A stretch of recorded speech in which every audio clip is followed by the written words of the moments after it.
Okay. Good morning, everyone. Good morning. Am I audible? Hello, hi, everyone. Thank you so much for joining. നമ്മുടെ ഇന്നത്തെ സെഷനിലേക്ക് എല്ലാവരും സ്വാഗതം ചെയ്യാണ്. നമ്മളുടെ ഇന്നത്തെ സ്പെഷ്യൽ ഡേ എല്ലാവർക്കും അറിയാമല്ലോ അല്ലെ? ഇറ്റ്സ് മീ റിയൽ മീ എന്നുള്ളതാണ്. അപ്പോൾ നമ്മുടെ ഇന്നത്തെ സെഷനിലേക്ക് നമുക്ക് വന്നിരിക്കുന്നത് നമ്മുടെ വളരെ പ്രധാനപ്പെട്ട ഒരു ഗസ്റ്റ് ഉണ്ട്. നമുക്ക് എല്ലാവർക്കും അറിയാവുന്നതാണ്. ഇദ്ദേഹം ഇടയ്ക്ക് അഭിപ്രായങ്ങളും കാര്യങ്ങളൊക്കെ പോസ്റ്റ് ചെയ്യാറുണ്ട്. Anand sir, welcome to the സെഷനിലേക്ക് എന്ത് വെൽക്കം ചെയ്യാം. ഒന്ന് ഇൻട്രൊഡ്യൂസ് ചെയ്യാവോ, എന്താ ചെയ്യുന്നത്, നിലവിൽ ഈ ഒരു പ്രോഗ്രാമിന് മുൻപ് എന്തായിരുന്നു കാര്യങ്ങൾ, ജസ്റ്റ് ഒന്ന് എന്ത് ചെയ്യുക, ഒന്ന് എക്സ്പ്ലെയിൻ ചെയ്യുക. Please welcome. അൺമ്യൂട്ട് ചെയ്ത് സംസാരിച്ചോളൂ Anand sir. Hello. Thank you sir. Unmute ആയിരുന്നില്ല. ഫോൺ നമുക്ക് അവിടെ ഒന്ന് വെക്കാൻ പറ്റുമോ? ഫോൺ എവിടെയെങ്കിലും വെക്കാൻ പറ്റുമോ? അതായിരിക്കും കുറച്ചുകൂടെ ബെറ്റർ ആവുന്നത്. അതെയോ സാർ? ഓക്കെ ആണ്, കുഴപ്പമില്ല. പറഞ്ഞോളൂ. Okay sir, thank you. ഞാൻ കാർ മെക്കാനിക്കാണ്. മണ്ണാർക്കാടാണ് സ്ഥലം. ഓക്കെ. ഞാൻ ഈ വർക്ക്ഷോപ്പ് അസോസിയേഷനിൽ ഒരു 2010 മെമ്പർഷിപ്പ് എടുത്തതായിരുന്നു. സാധാരണ ഒരു മെമ്പറായിട്ട് നടന്നുകൊണ്ടിരിക്കുന്ന കാലത്ത് കുറച്ച് ഇതായിട്ട് പറഞ്ഞ ലാഗായ കുഴപ്പമില്ലല്ലോ സാർ? എന്താ വെച്ചാൽ എന്നാലേ അത് പൂർത്തിയാവുള്ളൂ. തീർച്ചയായിട്ടും പറഞ്ഞോളൂ. പക്ഷെ നമ്മൾ ആ ഒരു ഫ്ലോക്ക് ഞാൻ കൂടുതൽ ലാഗ് ആവുകയാണെങ്കിൽ ഞാനൊന്ന് ഇടപെടും, അത്രേ ഉള്ളൂ, വേറെ പ്രശ്നമൊന്നുമില്ല. നിങ്ങൾ കണ്ടിന്യൂ ചെയ്തോളൂ. Okay sir, thank U. അപ്പൊ 2016 ഞാനൊരു ഒരു മീറ്റിങ്ങിന്, നമ്മളുടെ വർഷം വാർഷിക ജനറൽ ബോഡി ഉണ്ടാവും. അപ്പൊ അതിന് പോയപ്പോ എന്നെ പിടിച്ച് യൂണിറ്റ് സെക്രട്ടറി ആക്കി. അത് ഞാൻ വേണ്ടാന്ന് പറഞ്ഞു. എന്താ വെച്ചാൽ അന്ന് ഭയങ്കര ഒരു സ്റ്റേജിലൊക്കെ വരാൻ വേണ്ടി മടിയുള്ളൊരു കൂട്ടത്തിലായിരുന്നു സാർ.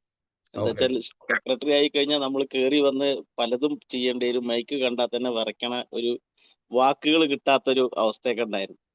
അപ്പൊ അങ്ങനെ വന്നു കയറി. അപ്പൊ അതില് ലീഡർഷിപ്പ് ക്യാമ്പയിൻ വെച്ചു. ലീഡർഷിപ്പ് ആവാനുള്ള ക്വാളിറ്റിക്കുള്ള ക്ലാസ്സുകളൊക്കെ തന്നു. അപ്പൊ അതിൽ നമ്മളുടെ ജീവിതത്തിൽ ചെറിയ ചെറിയ മെച്ചങ്ങൾ വന്നിട്ടുണ്ടായിരുന്നു സാർ. അങ്ങനെ ഇരിക്കുന്ന കാലത്താണ് ഇപ്പോ നമ്മളുടെ ഈ ഒരു മെഡിറ്റേഷൻ ഷാഫി ഇൻസ്പയേഴ്സ് അക്കാഡമിനെ പറ്റി നമ്മൾ പരിചയപ്പെടുന്നതും എന്നെ പരിചയപ്പെടുത്തുന്നതും അസ്മ മേഡായിരുന്നു. അസ്മ ഇബ്രാഹിം ചൊല്ലി പറഞ്ഞിട്ടുള്ള മേഡം, പാലക്കാടുള്ള മേഡത്തിനെ ഞങ്ങൾ തമ്മിൽ ബന്ധപ്പെട്ടിട്ട് ഒരു 1.5 വർഷം ഒരു ചെറിയ സൈഡ് ബിസിനസ് ഞങ്ങൾ ചെയ്തിരുന്നു. അതിന്റെ ഭാഗമായിട്ടുള്ള ബന്ധമായിരുന്നു. പക്ഷെ അത് നല്ല കുടുംബ ബന്ധമായി. അപ്പൊ മേഡം പറഞ്ഞു, ഞാൻ ഇന്നിപ്പോ അനുഭവിക്കുന്ന ഒരു ചെറിയ ബുദ്ധിമുട്ടെന്ന് പറഞ്ഞാൽ മണി ഫ്ലോ. നല്ല രീതിക്ക് ആദ്യം പണി ഉണ്ടായിരുന്നു.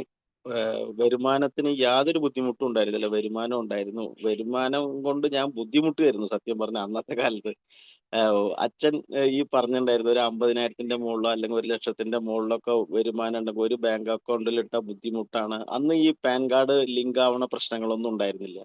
അപ്പോ ബുദ്ധിമുട്ടാണെന്ന് പറഞ്ഞിട്ട് എല്ലാ ബാങ്കിലും അക്കൗണ്ട് ഉണ്ടായിരുന്നു. അതേപോലെ MIS ഉണ്ടായിരുന്നു പോസ്റ്റ് ഓഫീസിൽ. അപ്പൊ അത്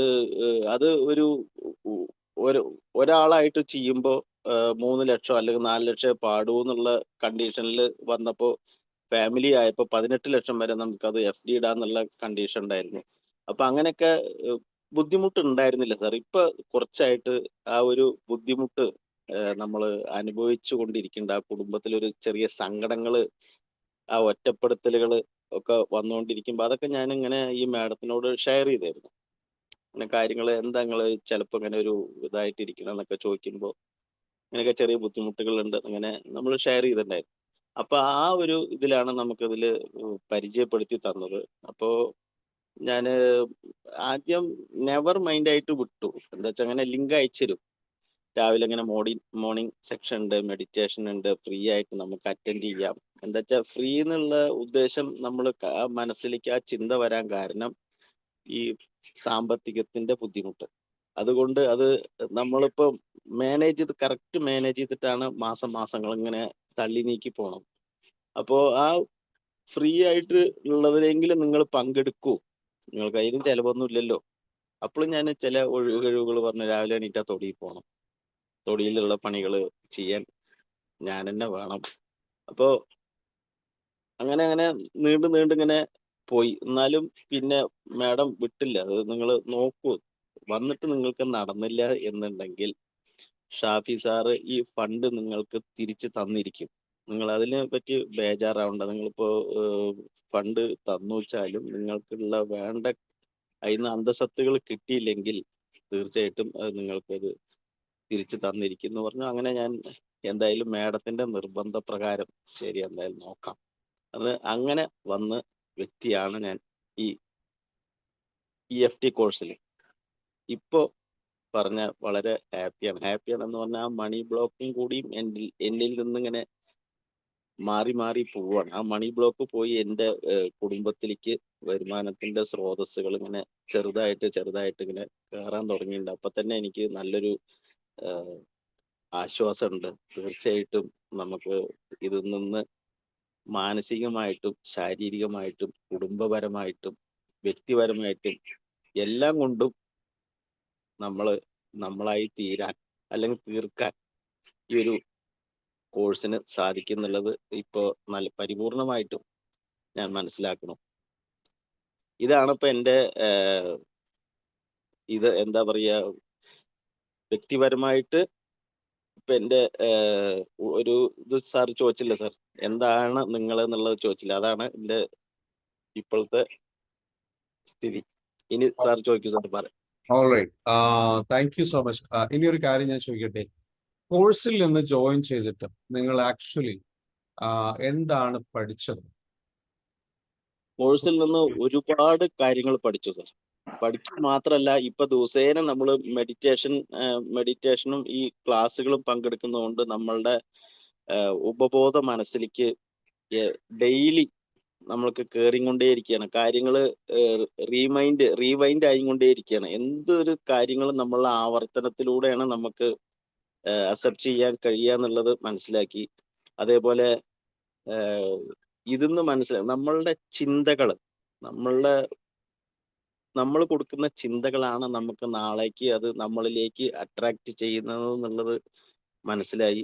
അതേപോലെ എന്ത് കാര്യങ്ങളും കോൺഫിഡന്റ് ആയിട്ട് നേരിടാനും അതേപോലെ നമ്മളിലേക്ക് വന്നു ചേരാനും ഇതിൽ നിന്ന് മനസ്സിലാവുന്നുള്ളതും വ്യക്തമായിട്ട് മനസ്സിലാക്കാൻ സാധിച്ചിട്ടുണ്ട്. അതേപോലെ ഒരുപാട് കാര്യങ്ങൾ സാറിലൂടെ മനസ്സിലാക്കാൻ സാധിച്ചിട്ടുണ്ട്. ഒരുപാട് കാര്യങ്ങൾ എന്ന് പറഞ്ഞാൽ എന്തൊരു കാര്യവും നമുക്ക് നേടാൻ പറ്റാത്തതായിട്ട് അസാധ്യമായതൊന്നുമില്ല. എന്ത് നമുക്ക് സാധ്യമായതാണ്. പക്ഷെ നമ്മളെ ചിന്തകളാണ് നമ്മളെ അതിലേക്ക് നയിക്കുന്നത്. നമ്മളെ കൊണ്ട് നടക്കും, നമ്മളെ കൊണ്ട് നേടിയെടുക്കാൻ സാധിക്കും, നമ്മൾ അവിടേക്ക് എത്തുന്നുള്ള ആ ഒരു ചിന്ത സാറ് പറഞ്ഞതിന് ശേഷമാണ് നമ്മൾ കൊടുക്കാൻ തുടങ്ങി. എനിക്കറിയില്ല അത് എത്തില്ല, എങ്ങനെ കിട്ടും, എങ്ങനെ സംഭവിക്കും എന്നുള്ളത് എനിക്കറിയില്ല. പക്ഷെ അത് എനിക്ക് കിട്ടും. ആ കോൺഫിഡന്റ് ആയിട്ടുള്ള ഒരു വാക്കും ഒരു ചിന്തയും ഒരു അവയർനെസ്സും സാറിന്റെ അടുത്താണ് കിട്ടിയത്. അപ്പൊ അത് പ്രകാരം നമ്മൾ അതേ ചിന്തിക്കാറുള്ളൂ. എനിക്കത് കിട്ടും. എങ്ങനെ വരും, എങ്ങനെ അത് എന്നിലേക്ക് എത്തും എന്നുള്ളത് എനിക്കറിയില്ല. പക്ഷെ അത് എനിക്ക് കിട്ടും. അങ്ങനെയുള്ള ഒരു ചിന്ത മാത്രമേ നമ്മൾ കൊടുക്കുന്നുള്ളൂ. ആ ഒരു ചിന്തയിലൂടെ നമുക്കത് എത്തിപ്പെടാൻ സാധിക്കുന്നുണ്ട്. അത് തീർച്ചയാണ് സാർ. അതിപ്പോ അനുഭവസ്ഥനുമാണ്. ഓൾറൈറ്റ്, അതായത് നമ്മൾ എപ്പോഴും പറയുന്നത്, ഞാൻ പറയുന്നത് കേൾക്കുന്നുണ്ട്? കേൾക്കുന്നുണ്ട് സാർ. ഡിസ്റ്റർബൻസ് ഒന്നുമില്ലല്ലോ? ഇല്ല. ഓക്കെ. സോ പലപ്പോഴും നമ്മൾ അധികം ആൾക്കാരുടെയും ഒരു പ്രശ്നം എന്ന് പറയുന്നത് നമ്മുടെ വിശ്വാസം കറക്റ്റ് ആവില്ല എന്നുള്ളത്, അല്ലെ? നമ്മളെ ജീവിതാനുഭവങ്ങളിൽ നിന്ന് ഈ കോഴ്സ് നിങ്ങൾക്ക് നേടിയെടുക്കാൻ പറ്റും എന്നുള്ള വിശ്വാസം നിങ്ങളിൽ ഉണ്ടാക്കിയിട്ടുണ്ട് പലതും. ആ നേടിയെടുക്കാൻ പറ്റും എന്നുള്ള വിശ്വാസം, അല്ലെങ്കിൽ എന്തും നിങ്ങൾ അവിടേക്ക് എത്തും എന്നുള്ള വിശ്വാസം, അത് നിങ്ങളെ വല്ലാണ്ട് ചേഞ്ച് ചെയ്ത് കളഞ്ഞു എന്ന് എനിക്ക് തോന്നുന്നു.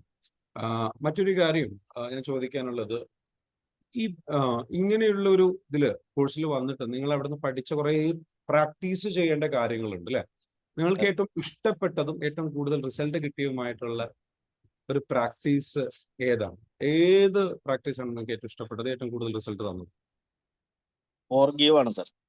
ഫോർഗീവ്, ആസ്കിങ് ഫോർഗീവും ഫോർഗീവും രണ്ടും വളരെ ഇഷ്ടപ്പെട്ട ഒരു കാര്യം. എന്താ കാരണം വെച്ചാൽ നമ്മള് സാമ്പത്തികം, വരുന്ന കസ്റ്റമേഴ്സ്, നമ്മളുടെ ഡ്യൂട്ടി അങ്ങനെ ആയതുകൊണ്ട് സാമ്പത്തികം നല്ലൊരു മാനേജ് ചെയ്യേണ്ടത്. നമ്മൾ സാമ്പത്തികം മാനേജ് ചെയ്യാന്ന് പറഞ്ഞാൽ ചില കസ്റ്റമേഴ്സിന് ചിലപ്പോ നമ്മള് ലേബർ വാങ്ങിയാലോ അല്ലെങ്കിൽ പൈസ കൂടുതൽ വാങ്ങിയാലോ ചിലർക്ക് ചില ബുദ്ധിമുട്ടുകൾ, ചില പ്രയാസങ്ങൾ അവരുടെ മനസ്സിൽ തോന്നാൻ സാധ്യതയുണ്ട്. അവൻ എൻ്റെ അടുത്ത് നിന്ന് ലേബർ കൂടുതൽ വാങ്ങിയും അവൻ അധികം പൈസ പറ്റിയിരുന്നു എന്നുള്ള ഒരു ചിന്ത ചിലപ്പോൾ അവർക്ക് വരലുണ്ട് സാർ. അത് എനിക്ക് തന്നെ ചിലപ്പോൾ ചില സമയത്ത് ഫീൽ ചെയ്യാറുണ്ട്. അപ്പോ നമുക്ക് ഇപ്പോ അസോസിയേഷന്റെ ഒരു ചാർട്ട് ഉണ്ട്. അത് പ്രകാരമുള്ള ലേബറാണ്. അതിന്ന് ലേശം കമ്മിയാക്കിയിട്ടാണ് നമ്മൾ വാങ്ങല്. പക്ഷെ ചില വർക്ക്ഷോപ്പുകളിൽ ആ ഒരു ലേബറും കൂടിയും അവര് വാങ്ങുന്നില്ല.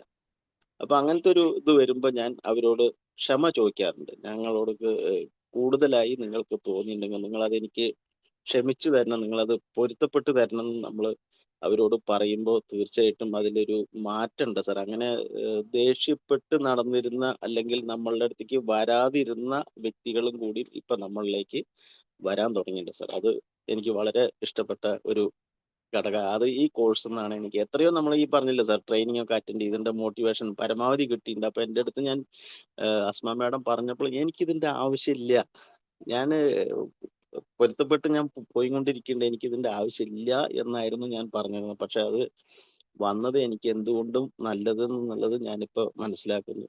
ദൈവം എല്ലാവർക്കും നേരിട്ട് വന്ന് ഒന്നും കൊടുക്കില്ല, പക്ഷെ ഒരാളെ നിയോഗിക്കുകയുള്ളൂ. നമുക്ക് നല്ലത് കിട്ടാൻ യോഗം ഉണ്ടെങ്കിൽ ദൈവം തീർച്ചയായിട്ടും നേരിട്ട് വന്ന് നമുക്കൊന്നും തരില്ല. ഒരാളെ നിയോഗിച്ചിട്ട് വിടും. ഇന്നൊരാള് മുഖേന നമ്മളുടെ അടുത്തേക്ക് വരുമ്പോ നമ്മളത് 2 കൈയും നീട്ടി സ്വീകരിക്കുക എന്നുള്ളതാണ് സാർ എനിക്ക് പറയാനുള്ളത്. തീർച്ചയായിട്ടും അല്ലെങ്കിൽ നമ്മൾ ഇവിടുന്ന് പോയുമ്പോ പറയും, ഞാൻ അന്നൊരാളെ വിട്ടിരുന്നു, അന്ന് നീ അത് നിരസിച്ചു കളഞ്ഞു, ഞാൻ എന്താ ചെയ്യാ അന്ന് പറയുമ്പോഴാവും നമ്മൾ പിന്നെ അത് ഖേദിക്കേണ്ടി വരും. അപ്പൊ അങ്ങനെ ആരെ പറ്റിയും കോഴ്സ് പറയുമ്പോൾ തീർച്ചയായിട്ടും നമ്മളൊന്ന് ഉൾക്കൊള്ളുക, മനസ്സിലാക്കുക, അതിൽ വരിക. തീർച്ചയായിട്ടും എല്ലാവർക്കും സാമ്പത്തികമായിട്ടും അഭിവൃദ്ധി, കുടുംബപരമായിട്ട് അഭിവൃദ്ധി ഉണ്ടാവും എന്നുള്ള കാര്യത്തിൽ ഒരു സംശയമില്ല. അൽഹംദുലില്ലാ. ഓക്കെ, അതെനിക്ക് ഇഷ്ടമായി ലാസ്റ്റില്. അൽഹംദുലില്ലാ. അടിപൊളി. അപ്പൊ എന്തായാലും വളരെയധികം സന്തോഷം. ആഹ് ആഹ് ആഹ് അതായത് അടുത്ത എൻ്റെ ഒരു ചോദ്യം, നിങ്ങളുടെ മനസ്സിലുണ്ടായിരുന്ന ഒരു പിരിമുറുക്കങ്ങൾ, സ്ട്രെസ്, ഓക്കെ, അതൊക്കെ ഒരുപാട് വിഷമങ്ങളും പ്രയാസങ്ങളും മാനസികമായിട്ടുള്ള പ്രയാസങ്ങളൊക്കെ ഉണ്ടായിരുന്നല്ലോ ഈ ഒരു കോഴ്സിന് മുൻപ് വരുന്ന സമയങ്ങളിലൊക്കെ. അത്തരത്തിലുള്ള പിരിമുറുക്കങ്ങള് എന്തെല്ലാം മാറ്റമുണ്ടായോ? ഉണ്ട് അതിനെ സാർ. പറ്റിയുള്ള ഒരു ഫീലിംഗ് എന്താണ്? അത് നിങ്ങളുടെ മറ്റുള്ളവരോടുള്ള പെരുമാറ്റത്തിൽ മാറ്റം ഉണ്ടാക്കിയോ? നിങ്ങളുടെ ജീവിത പങ്കാളിയുമായിട്ടുള്ള ഇടപെടൽ, മക്കളുമായിട്ടുള്ള എങ്ങനെയാണ് അത്തരത്തിലുള്ള സംഗതികളെ പറ്റി ഒന്ന് പറയാമോ? തീർച്ചയായിട്ടും സാർ. അതില് നമ്മളുടെ മെൻഡർ ഉണ്ടല്ലോ, മെൻഡർ എന്നെ പേഴ്സണലായിട്ട് വിളിച്ചിരുന്നു. അപ്പോഴും എൻ്റെ ചിന്ത എനിക്കിത് ആവശ്യം ഇല്ല എന്നുള്ളത്. അതാണല്ലോ ഞാൻ ഈ ചിന്ത മനസ്സിൽ കയറ്റി വെച്ചിട്ടുള്ളത്. ഞാൻ അത് എനിക്കിത് ആവശ്യമില്ല, എൻ്റെ ആവശ്യത്തിന് വേണ്ടിയിട്ടല്ല ഞാൻ ഈ കോഴ്സിലേക്ക് വരണം എന്നുള്ള ആ ഒരു ചിന്താഗതിയിലാണ് ഞാൻ പോയിക്കൊണ്ടിരിക്കുന്നത്. അപ്പൊ മെൻഡർ എന്നോട് ഇങ്ങനെ ഒന്ന് നിങ്ങളെ കോണ്ടാക്ട് ചെയ്യണം, ഏത് നേരത്താണ് നിങ്ങൾ ഫ്രീ ഉണ്ടാവുക എന്ന് ചോദിച്ചു. ഞാൻ പറഞ്ഞു, ഒരു വർക്ക്ഷോപ്പ് ആയതുകൊണ്ട് ഏത് നേരം ഫ്രീ ഉണ്ടാവുക എന്ന് പറയാൻ പറ്റില്ല മേഡം. ഏത് നേരത്തെ ഈ വണ്ടി മനുഷ്യന്റെ കഥ പറഞ്ഞ പോലെ ഏത് നേരത്തെ അത് കേടുവരിക, ഏത് നേരത്തെ വർക്ക്ഷോപ്പിലേക്ക് കയറി വരിക, പറഞ്ഞു നിർത്തി വരുന്ന പണി ഉണ്ടെങ്കിൽ മാത്രമേ നമുക്ക് പറ്റൂ. അല്ലാതെ പെട്ടെന്ന് കേടുവന്ന് കയറുമ്പോൾ നമുക്കത് പറയാൻ പറ്റില്ല. അപ്പൊ ചിലപ്പോ അങ്ങനത്തെ അല്ല, അങ്ങനെയാണെന്ന് വെച്ചാൽ പറഞ്ഞോളൂ കേട്ടോ, അത് കഴിഞ്ഞ് ഞാൻ പിന്നെ വിളിക്കാം, എപ്പോഴാണ് വിളിക്കേണ്ട വെച്ചാൽ പറഞ്ഞോളൂ, വിളിക്കാം, അല്ലെങ്കിൽ ഫ്രീ ആകുമ്പോ ഒന്ന് ചാറ്റ് ചെയ്യൂ പറഞ്ഞു. ഹർഷാന മേഡം ആയിരുന്നു എൻ്റെ മെൻറ്റർ. അപ്പൊ അങ്ങനെ ഓരോ കാര്യങ്ങൾ ചോദിച്ചു, കുടുംബപരമായിട്ടും ഒക്കെ ചോദിച്ചപ്പോ ഞാൻ അങ്ങനെ എല്ലാ കാര്യങ്ങളും പറഞ്ഞു. കുടുംബം ഇങ്ങനെയാണ്, ഒരു 2 കുട്ടികളാണ്, അച്ഛനുണ്ട്, അമ്മ ഉണ്ട്, ഇങ്ങനെ കാര്യങ്ങളൊക്കെ ഡീറ്റെയിൽസ് ആയിട്ട് പറഞ്ഞു. അപ്പൊ എന്തായിരുന്നു നിങ്ങൾക്ക് ഈ കോഴ്സിൽ വരേണ്ട ഒരു കാര്യം, എന്താണ് നിങ്ങൾക്ക് ബുദ്ധിമുട്ടെന്ന് ചോദിച്ചു. അപ്പൊ ഞാൻ പറഞ്ഞു, മുമ്പത്തെ പോലെ പണി ഇപ്പൊ ഇല്ല, വർക്കേഴ്സും കമ്മിയാണ്. അപ്പോ അതിന് ഞാന് അപ്പൊ നിങ്ങള് കട ഉണ്ടോ ചോദിച്ചു. കട ഉണ്ടോ ചോദിച്ചപ്പോ കട ഉണ്ട്, ചെറുതായിട്ടൊരു കടം ഉണ്ടെന്ന് പറഞ്ഞു. അപ്പോ അതെങ്ങനെ വന്നു, ഏതാ രീതിക്ക് വന്ന്, അങ്ങനെ കാര്യങ്ങളൊക്കെ ചോദിച്ചു. അപ്പൊ ഞാൻ അങ്ങനെ പറഞ്ഞു, സാമ്പത്തികമൊക്കെ ഉണ്ടായിരുന്നു മാഡം. ഞാന് ഇനി ഇപ്പൊ എന്റെ ചെറുപ്പാണ്, എനിക്ക് പണിയെടുക്കാൻ ഇത് വർക്ക്ഷോപ്പ് പണി എന്നുള്ളത് നമ്മള് പണിയെടുക്കുക തന്നെ വേണം. പിന്നെ അത് മാത്രമല്ല, സർക്കാർ ജോലി അല്ലാത്തതുകൊണ്ട് ചിലപ്പോൾ പെൻഷൻ ഉണ്ടാവില്ല. ഒരു പ്രായം കഴിഞ്ഞാൽ 20 വയസ്സിൽ ചെയ്യാൻ പറ്റുന്ന ജോലി 40 വയസ്സിൽ ചെയ്യാൻ പറ്റില്ല. 40 വയസ്സിൽ ചെയ്യാൻ പറ്റുന്ന ജോലി 60 വയസ്സിലേക്ക് നമുക്ക് ചെയ്യാൻ കഴിയില്ല. അപ്പോ അത് ആ കാഴ്ചപ്പാട് കുറച്ച് മുൻകൂട്ടി കണ്ടിട്ട് നമ്മളുടെ സേവിങ്സ് ഞാനിങ്ങനെ ചെയ്തു വെച്ചായിരുന്നു. അപ്പൊ ആ ഒരു ചിന്ത ഞാൻ കൊടുത്തിരുന്നു. പണിയില്ലെങ്കിലും ഇതൊന്ന് FD എന്തെങ്കിലും ഇട്ട് കഴിഞ്ഞാൽ SIP ഇപ്പൊ സ്പെഷ്യൽ ഇൻവെസ്റ്റ്മെന്റ് ഇതൊക്കെ ഉണ്ടായിരുന്നില്ലേ സാർ, അതിലൊക്കെ ഞാൻ ഫണ്ട് നിക്ഷേപിച്ചിട്ടുണ്ടായിരുന്നു. അപ്പൊ അതുകൊണ്ട് നമുക്ക് ജീവിക്കാലോ എന്നുള്ള ആ കാഴ്ചപ്പാടിൽ, പണി ഇല്ലെങ്കിലും ജീവിക്കാലോ എന്നുള്ള ആ ഒരു ചിന്ത, ആ ചിന്തയാണ് ഇന്ന് ഞാൻ അനുഭവിക്കുന്ന ആ ഒരു ചെറിയ വിഷയം. പണി ഇല്ല എന്നുള്ള ആ ഒരു ഇത് വരാൻ ഞാൻ അന്ന് 10 വർഷത്തിന് മുമ്പ് അല്ലെങ്കിൽ ഒരു 15 വർഷത്തിന് മുമ്പ് ഞാൻ കൊടുത്ത ആ ഒരു ചിന്ത, അതാണ് എന്നിലേക്ക് അട്രാക്ട് ചെയ്ത് വന്നത് സാർ. അപ്പൊ ആ ഒരു പിരിമുറുക്കത്തിൽ നിന്ന് ഇപ്പോ എനിക്ക് മോചിതനായിട്ടുണ്ട്. അത് മാത്രല്ല, ഡെയിലി നമ്മള് മെന്റർ ഗ്രാറ്റിറ്റ്യൂഡ് എന്ത് ചെയ്താലും നമ്മള് ഗ്രാറ്റിറ്റ്യൂഡ് ചെയ്യണം എന്നുള്ളത് പറഞ്ഞു. പക്ഷെ അത് ചെയ്തായിരുന്നു. പക്ഷെ അതിന്റെ കാര്യങ്ങൾ നമുക്ക് മനസ്സിലാവാതുള്ള ചെയ്യില്ല. അത് ചെയ്തായിരുന്നു എന്ന് പറയാനുള്ള ഒരു കാരണം, 2019 കൊറോണ വരുന്നതിന് മുമ്പ് ഞങ്ങൾ എല്ലാരും കൂടി ഫാമിലിയിൽ നിന്ന് ഒരു 20 പേര്, അച്ഛൻ, അമ്മ, ഏട്ടൻ, ഏടത്തിയമ്മ, കുട്ടികള്, ഞാന്, ഭാര്യ, കുട്ടികള്, പെങ്ങള്, അമ്മാവൻ, അമ്മായി, പിന്നെ അച്ഛൻ പെങ്ങളുടെ മകള്, അവരുടെ ഭർത്താവ്, കുട്ടി, അങ്ങനെ എല്ലാരും കൂടി ഒരു ടൂർ പോയി, സിംഗപ്പൂരും മലേഷ്യയും. അപ്പൊ നമ്മൾ എന്തിന് ഇപ്പൊ എൻ്റർ ആവുമ്പോഴും എന്ത് നമ്മൾ കടന്നു പോകുമ്പോഴും, അപ്പൊ എയർപോർട്ടിൽ നിന്ന് പുറത്തേക്ക് ഇറങ്ങുമ്പോൾ അല്ലെങ്കിൽ എയർപോർട്ടിന്റെ ഉള്ളിലോ അല്ലെങ്കിൽ അവിടെ ഗെയിംസോ സിംഗപ്പൂരോ മലേഷ്യയിലൊക്കെ ഈ ഗെയിംസ് അങ്ങനത്തെ ഓരോന്നിൽ കയറുമ്പോഴും ഇറങ്ങുമ്പോഴും ഒക്കെ അവിടെ നിൽക്കുന്ന ആൾക്കാർ നമ്മളോട് താങ്ക് യു പറയും. അപ്പൊ അത് നമ്മളിത് കണ്ടപ്പോൾ നമ്മൾ എന്ത് ചെയ്താലും അവർ നമ്മളോട് താങ്ക് യു പറയും. അവിടെ പോയി വന്നതിന് ശേഷം നമ്മളും അത് ശീലാക്കി പറയുമ്പോൾ നമ്മളെ കസ്റ്റമേഴ്സ് എന്തെങ്കിലും പൈസ ഒക്കെ തന്നാലോ അല്ലെങ്കിൽ പണി തന്നാലോ നമ്മളൊരു താങ്ക് യു പറയും. അപ്പൊ മാഡം എന്ത് നമുക്ക് വാട്സപ്പിൽ തന്നാലും ഞാൻ താങ്ക് യു പറഞ്ഞു തരും.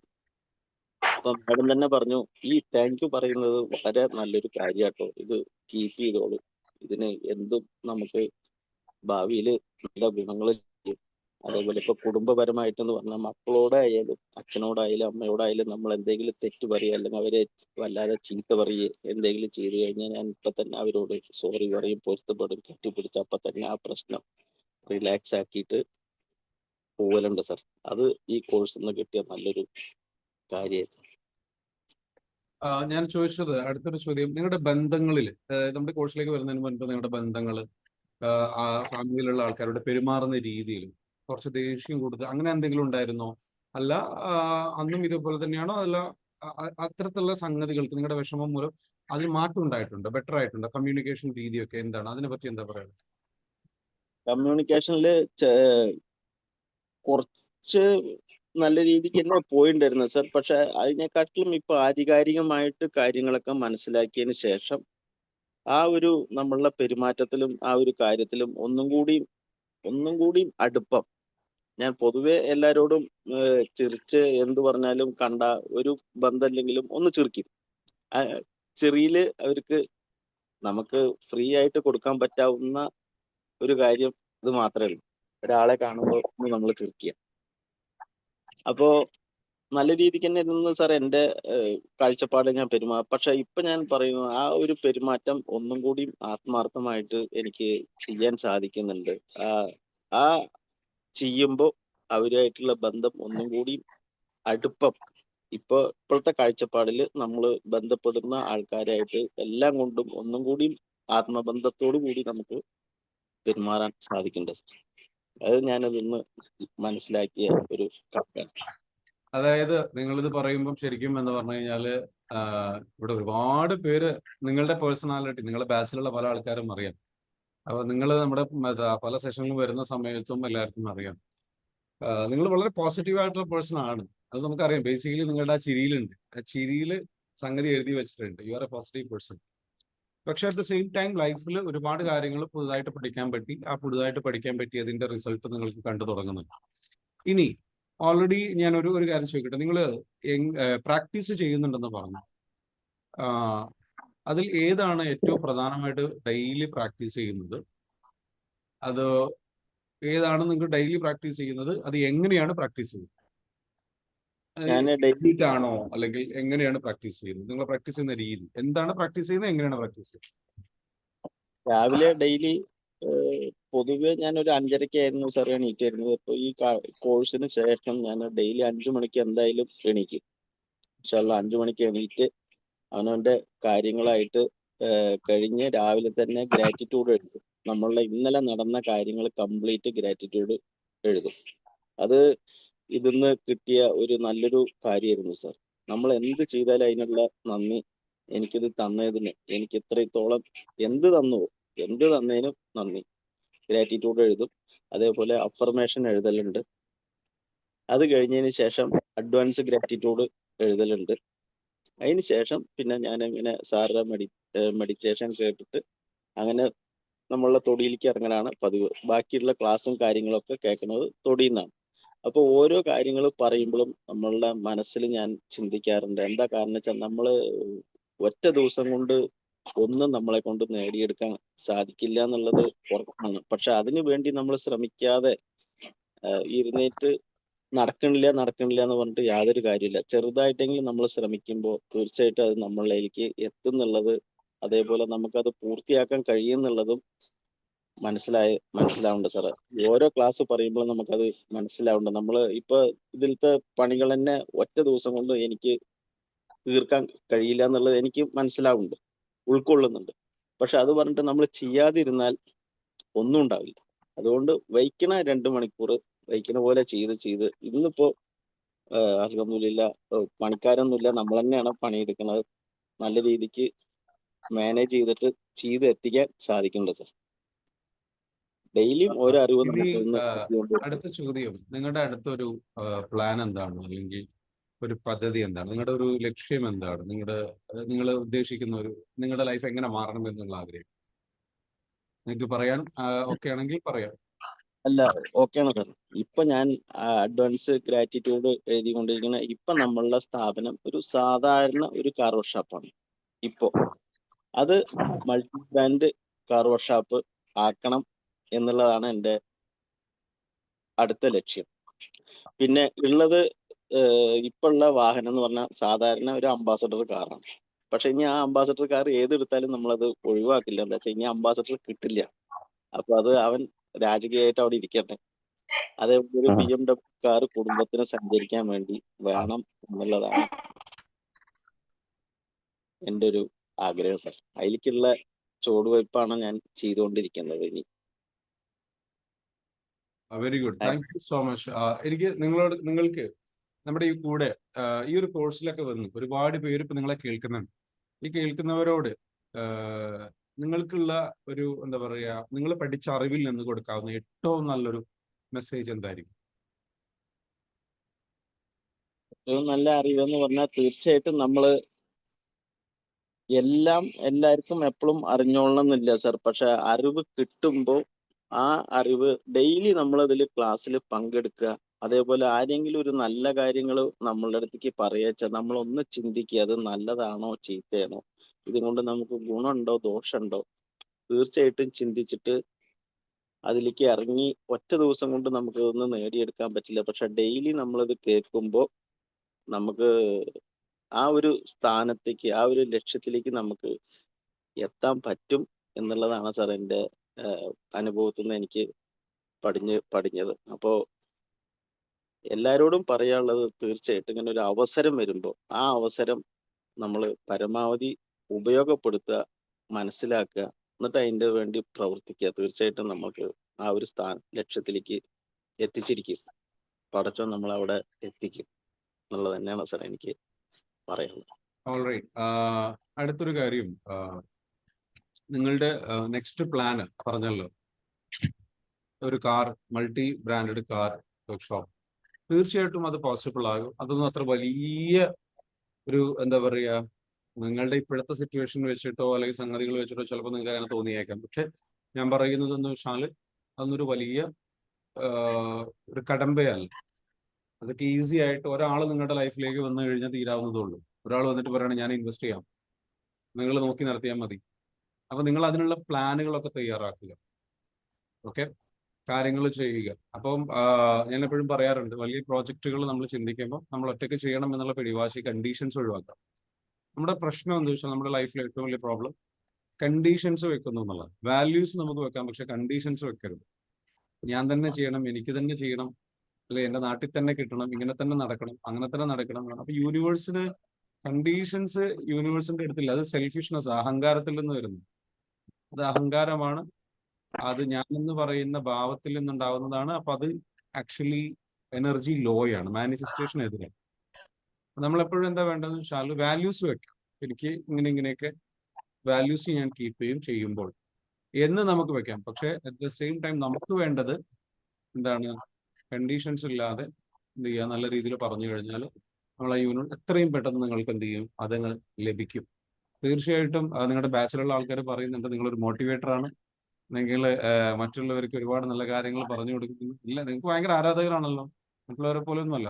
ഒരുപാട് താങ്ക് യു. എന്താ പറയുക, പോസിറ്റീവ് കമന്റ്സും സംഗതികളും നിങ്ങൾ ഒരുപാട് പേരുടെ ലൈഫ് കോൺട്രിബ്യൂട്ട് ചെയ്യുന്നുണ്ട്. അപ്പോൾ തീർച്ചയായിട്ടും അത് കണ്ടിന്യൂ ചെയ്യണം. മറ്റുള്ളവരെ ഹെൽപ്പ് ചെയ്യുക, നിങ്ങൾക്ക് ഉള്ള ഒരു ഹെൽപ്പിംഗ് മെന്റാലിറ്റി തുടരുക, പോസിറ്റീവ് എനർജി യൂണിവേഴ്സിലേക്ക് കൊടുക്കുക, കണ്ടീഷൻസ് കുറയ്ക്കുക, എത്രയും പെട്ടെന്ന് പ്ലാനുകൾ ഉണ്ടാക്കുക. ആ പ്ലാൻ യൂണിവേഴ്സിന് എന്ത് ചെയ്യുക, സബ്മിറ്റ് ചെയ്യുക. മനസ്സിലായല്ലോ? ഈ ഈ ആ റൈറ്റ് ആയിട്ടുള്ള കോഴ്സിന് ആൾക്കാർ റൈറ്റ് ആയിട്ടുള്ള എല്ലാം വരും. പറഞ്ഞോളൂ.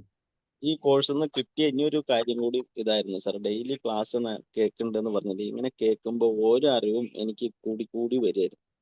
അപ്പോ ഇതിൽ വന്ന ഇപ്പൊ സാറ് പറഞ്ഞ ഈ ഒരു ഘടകം കൂടി എനിക്ക് ഉണ്ടായിരുന്നു സാർ. അതും കൂടി ഇപ്പൊ മാറിയത് ഈ ഒരു ക്ലാസ് തന്നെയാണ്. അത് ഞാൻ ഉൾക്കൊള്ളുന്നു സാർ. ഞാൻ തന്നെ ചെയ്യണം. അപ്പൊ നമ്മൾ ചെയ്താൽ എനിക്ക് ഞാൻ തന്നെ ചെയ്ത എന്റെ അമ്മയ്ക്ക് അങ്ങനെയായിരുന്നു. അമ്മ തന്നെ ചെയ്താലേ അമ്മയ്ക്ക് തൃപ്തിയാവും.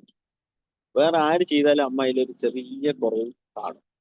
അത് ശരിയാണ്. അതേപോലെ എന്റെ മുതലാളി അങ്ങനെയായിരുന്നു. കോയമ്പത്തൂർ ഞാൻ പണി പഠിക്കുമ്പോൾ പണി ചെയ്ത് കഴിഞ്ഞാൽ എത്ര വലിയ മെക്കാനിക് ആണെങ്കിലും എക്സ്പീരിയൻസ്, ഞാൻ 92 വർക്ക്ഷോപ്പിൽ ചേർന്ന വ്യക്തിയായിരുന്നു സാർ. ഞാൻ 2002 4 ഞാൻ അവിടുന്ന് പോരുന്നത്. അപ്പൊ 12 വർഷം ഒരു മുതലാളിയുടെ അടുത്ത് തന്നെ ഞാൻ പണി ചെയ്യായിരുന്നു.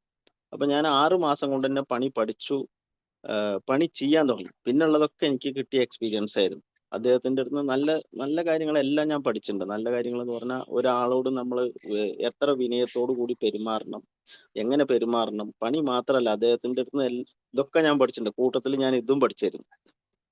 നമ്മൾ തന്നെ ചെയ്താല്, അപ്പൊ മൂപ്പര് അങ്ങനെയായിരുന്നു. നമ്മൾ എത്ര പണിയെടുത്താലും മൂപ്പര് വന്ന് നോക്കും. നോക്കി കഴിഞ്ഞാൽ അവിടെ ഒരു കുറവ്, ഇവിടെ ഒരു കുറവ് എന്ന് പറയുകയും ചെയ്യും. അപ്പൊ ഏഹ് അത് നമ്മളും 15 വയസ്സിൽ പോയി ചേർന്നതുകൊണ്ട് 10ാം ക്ലാസ്സിൽ തോറ്റു സാർ. 10ാം ക്ലാസ് വരെ പഠിച്ചിട്ടുള്ളൂ.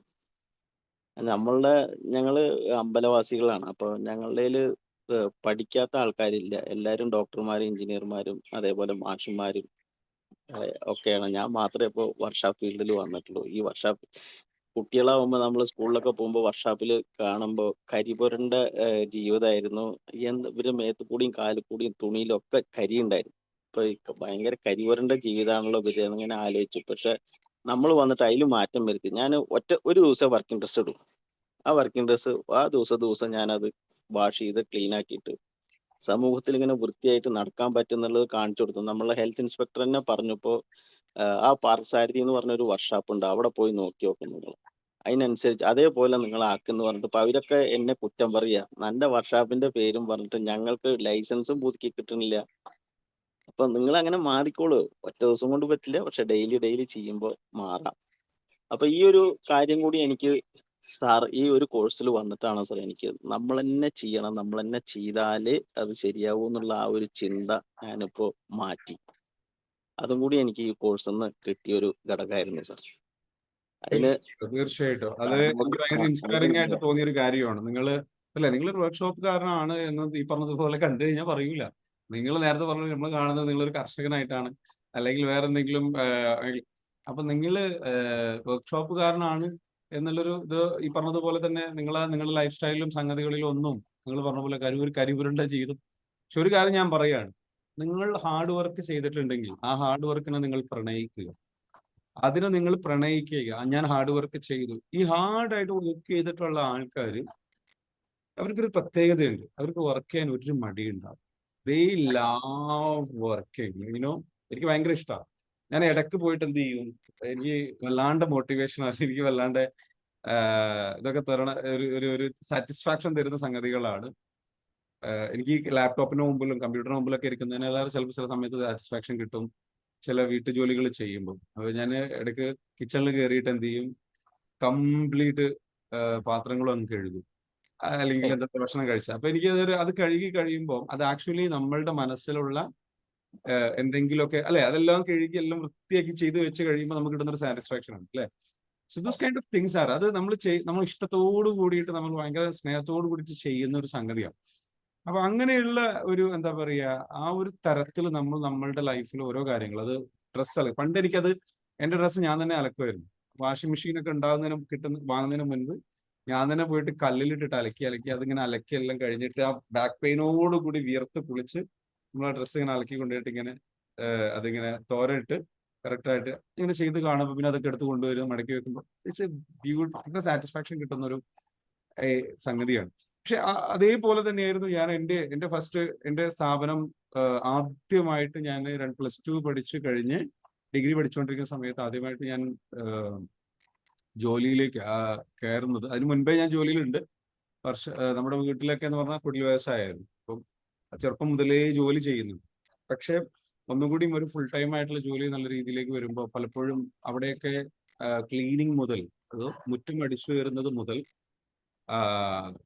റൂം അടിച്ചു വരുന്നത് മുതൽ, ഈ പറഞ്ഞിരിക്കുന്ന എല്ലാം അവിടെ ചെറിയൊരു കൂൾ ബാറും കാര്യങ്ങളുമാണ്, അതെല്ലാം നമ്മൾ തന്നെയാണ് ചെയ്യുന്നത്. Everything I was doing it.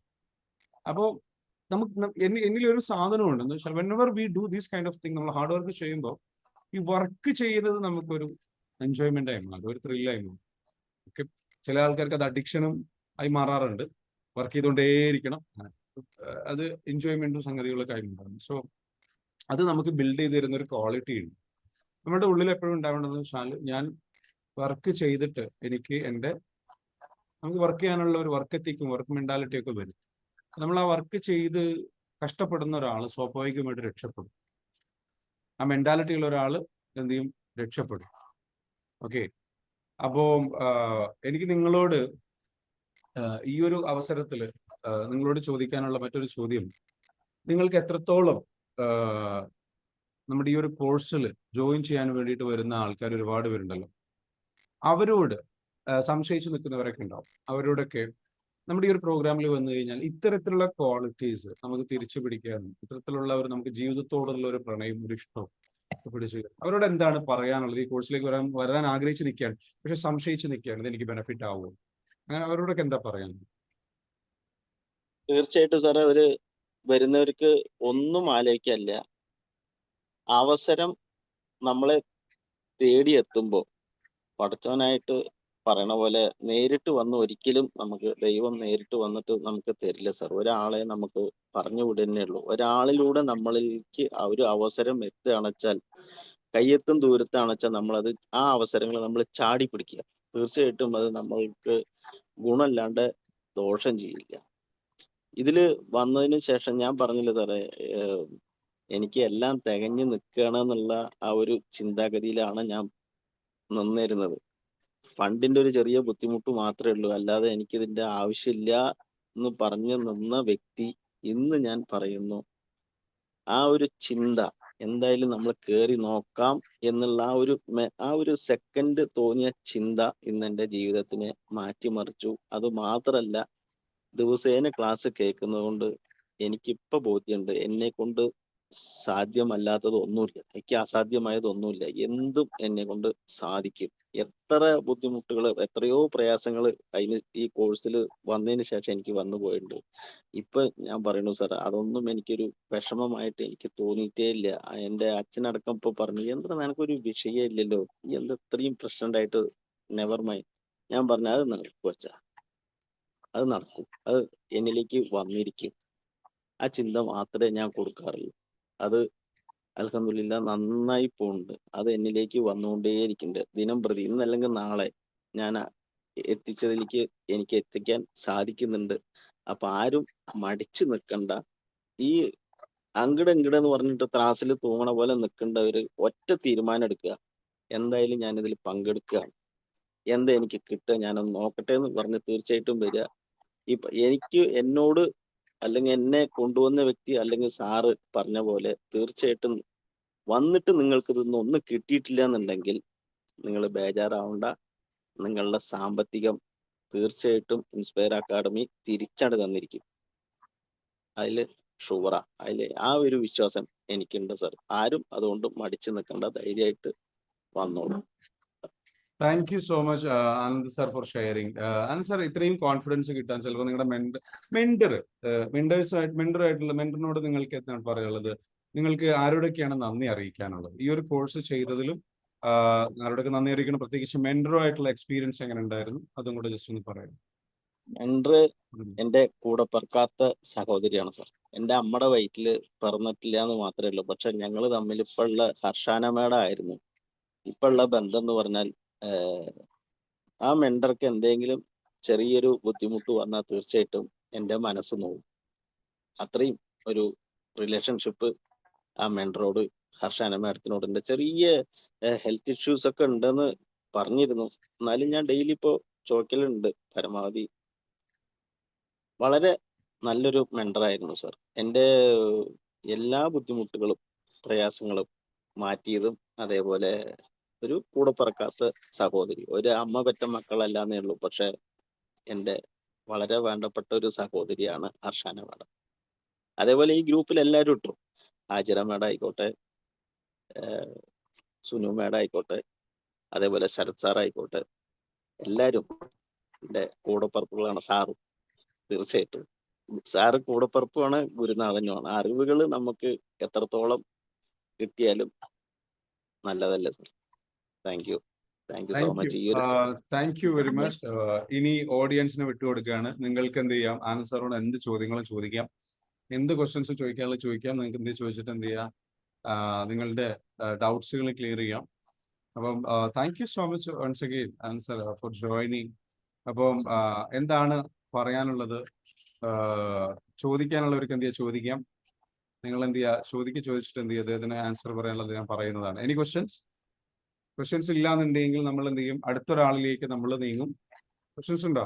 നമുക്കിന്ന് വേറൊരാളും കൂടെ ഗസ്റ്റ് ആയിട്ടുണ്ട്. ആ ഗസ്റ്റ് ഇവിടെ ഉണ്ടെന്ന് വിചാരിക്കുന്നു. Hope she's here. Thank you so much. ആർക്കെങ്കിലും ക്വസ്റ്റ്യൻസ് ഉണ്ടോ? Any questions? അങ്ങനെ സാറുമായിട്ട് സംസാരിക്കാൻ ക്വസ്റ്റ്യൻസ് ഉണ്ടെങ്കിൽ അദ്ദേഹം റെഡിയാണ്, ഇപ്പോഴും റെഡിയാണ്. ഓക്കെ, എങ്ങനെ ഉണ്ടായിരുന്നു? അദ്ദേഹത്തിന്റെ ഫീഡ്ബാക്കുകളൊന്നും പറയാം. ഓക്കെ, ഫീഡ്ബാക്കുകൾ പറയാം. അതേപോലെ തന്നെ പറഞ്ഞോളൂ Shameera. Good morning sir. Good morning. അസ്സലാമലൈക്കും. ആനന്ദ് സാറിന്റെ സ്പീച്ച് രാവിലെ തന്നെ ഞാൻ ഒരുപാട് ബുദ്ധിമുട്ടുകളിൽ കൂടി കടന്നു പോകുന്ന ഒരാളാണ്. ഓ, കുറച്ച് ഇമോഷണലായി. അതിനോടൊപ്പം തന്നെ ഇതിലേക്ക് ചേരാനായിട്ട് ഞാൻ വളരെയധികം ബുദ്ധിമുട്ടുന്നുണ്ട്. പക്ഷെ എന്തായാലും ഞാൻ ഈ കോഴ്സിന് എന്തായാലും ചേരുക തന്നെ ചെയ്യും. അതുപോലെ ആനന്ദ് സാറിന്റെ ആ ഒരു വിനയവും ആ സ്പീച്ചും ഒക്കെ പിന്നെ കൂടുതലും എന്താ ഒരു വല്ലാത്തൊരു മോട്ടിവേഷൻ ആയിട്ട് തന്നെ. ഷാഫ് സാറിനോടൊപ്പം ഞാനിപ്പോ ആദ്യമായിട്ട് കാണണം അദ്ദേഹത്തെ.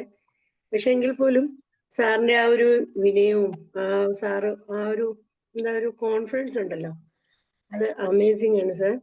ഇൻഷാല്ലാ എന്തായാലും ഈ ഒരു ഇഫക്റ്റ് കോഴ്സ് സാറിന്റെ കുടുംബത്തിനും സാറിന്റെ അമ്മയ്ക്കും അച്ഛനും ഒക്കെ എല്ലാം നല്ലത് വരട്ടെ. എന്തായാലും വലിയൊരു സാറിനെ കാണുമ്പോൾ തന്നെ വലിയൊരു ആ മുഖത്തുണ്ട്. സാർ EFT നിന്ന് പഠിച്ച അല്ലെങ്കിൽ EFT കൊണ്ട് നേടിയ എന്തും അതിനകത്തുണ്ട് സാറിന്റെ ഇതിൽ. എന്തായാലും സാറിന്റെ നല്ലൊരു BMW കാറിലൊക്കെ കാണാനായിട്ട് തന്നെ ദൈവം ഇടവരുത്തട്ടെ. വലിയൊരു വർഷാപ്പായിട്ട് മാറട്ടെ. ഏതൊരു ചെറിയ സ്ഥാപനമായാലും സാർ അതിൻ്റെതായ ഒരു നമ്മൾ ഇടപെടും പോലെ ഇരിക്കും. എനിക്കതാ, ഞാൻ കൂടുതലും സംസാരിക്കുന്ന കൂട്ടത്തിലാണ്. പക്ഷെ എൻ്റെ ഒരു ബുദ്ധിമുട്ട് വരുമ്പോൾ ഞാൻ ഡൗൺ ആയി പോകലാണ് എൻ്റെ ഒരു നെഗറ്റീവ് എന്ന് പറയാം. അപ്പോ എന്തായാലും ഞാൻ ഈ EFT കോഴ്സിൽ ഞാൻ എന്തായാലും 12-ാം തീയതിത്തെ കോഴ്സിൽ എന്തായാലും സാമ്പത്തികമായ പ്രതിസന്ധി ഉണ്ട് എങ്കിൽ പോലും തീർച്ചയായിട്ടും ഞാൻ ഈ കോഴ്സിന് അറ്റൻഡ് ചെയ്തിരിക്കും. ഷാഫ് സാറിനോടൊപ്പം ഇനിയുള്ള ദിവസങ്ങളിൽ ഇൻസ്പയറിൽ ഞാനും ഒരു അംഗമായിരിക്കും. Thank you sir, so much thank you. നല്ലത് വരട്ടെ. Thank you Sameera ma'am for joining and sharing your experience. എന്തായാലും വളരെയധികം സന്തോഷം. തീർച്ചയായിട്ടും നിങ്ങളുടെ നല്ല രീതിയിൽ സംസാരിക്കുന്നുണ്ട്. So you have lot of opportunity in this world. ഇപ്പോൾ ഉള്ള സാമ്പത്തിക പ്രയാസങ്ങളെല്ലാം തീർച്ചയായിട്ടും നമുക്ക് നീക്കാം. ഇതേപോലെ ആരും സംശയിച്ച് നിൽക്കുന്നുണ്ടെങ്കിൽ ആരാണെന്നുണ്ടെങ്കിലും അവരൊക്കെ എന്ത് ചെയ്താൽ ഈ പറഞ്ഞതുപോലെ എന്ത് ഷാലാൻ സാറ് പറഞ്ഞ പോലെ തന്നെ എന്ത് ചെയ്യുക, നിങ്ങൾ എന്ത് ചെയ്യുക, പ്രോഗ്രാമിലേക്ക് വരിക. പ്രോഗ്രാമിലേക്ക് വന്നിട്ട് എന്ത് ചെയ്യുക, നല്ല രീതിയിലേക്ക് എന്ത് ചെയ്യുക, നിങ്ങൾ അത് അച്ചീവ് ചെയ്യാൻ ശ്രമിക്കുക, റിസൾട്ടുകൾ ക്രിയേറ്റ് ചെയ്യാൻ ശ്രമിക്കുക. തീർച്ചയായിട്ടും അതിന് സാധിക്കട്ടെ. Anand sir, thank you so much for once again for joining. എന്തെങ്കിലും ഫൈനലായിട്ട് പറയാനുണ്ടെങ്കിൽ പറയാം. എന്നിട്ട് എന്ത് ചെയ്യാം, നമുക്ക് അടുത്തൊരാളും കൂടെ ഉണ്ട്, നമ്മുടെ ഒരു സ്റ്റുഡൻ്റ് ആണ്. നമ്മുടെ സ്റ്റുഡൻറ് CFT ഉണ്ട് അല്ലേ? സ്റ്റുഡൻറ് CFTയിൽ പങ്കെടുത്തിട്ടുള്ള ആളുണ്ട്. അപ്പോൾ ആളുടെ എക്സ്പീരിയൻസ് കൂടെ കേൾക്കാനുണ്ട്. കാരണം നമ്മുടെ വെക്കേഷനാണ് വരാൻ പോകുന്നത് അല്ലേ? വെക്കേഷൻ വരാൻ പോവാണ്. അപ്പോൾ വെക്കേഷൻ വരാൻ പോകുന്ന സമയത്ത് ഒരുപാട് പേർക്ക് ഇത് വലിയ അവസരങ്ങൾ അവൈലബിൾ ആണ്. നമ്മുടെയൊക്കെ മക്കളുടെ ഏറ്റവും വലിയ ശ്രദ്ധിച്ചിട്ടുള്ള ഒരു കാര്യം, ഇപ്പോൾ ലോകത്ത് ഭയങ്കരമായിട്ട് ഡ്രഗ്സ് ഭയങ്കരമായിട്ട് പടർന്ന് പന്തലിച്ചിട്ടുണ്ട്.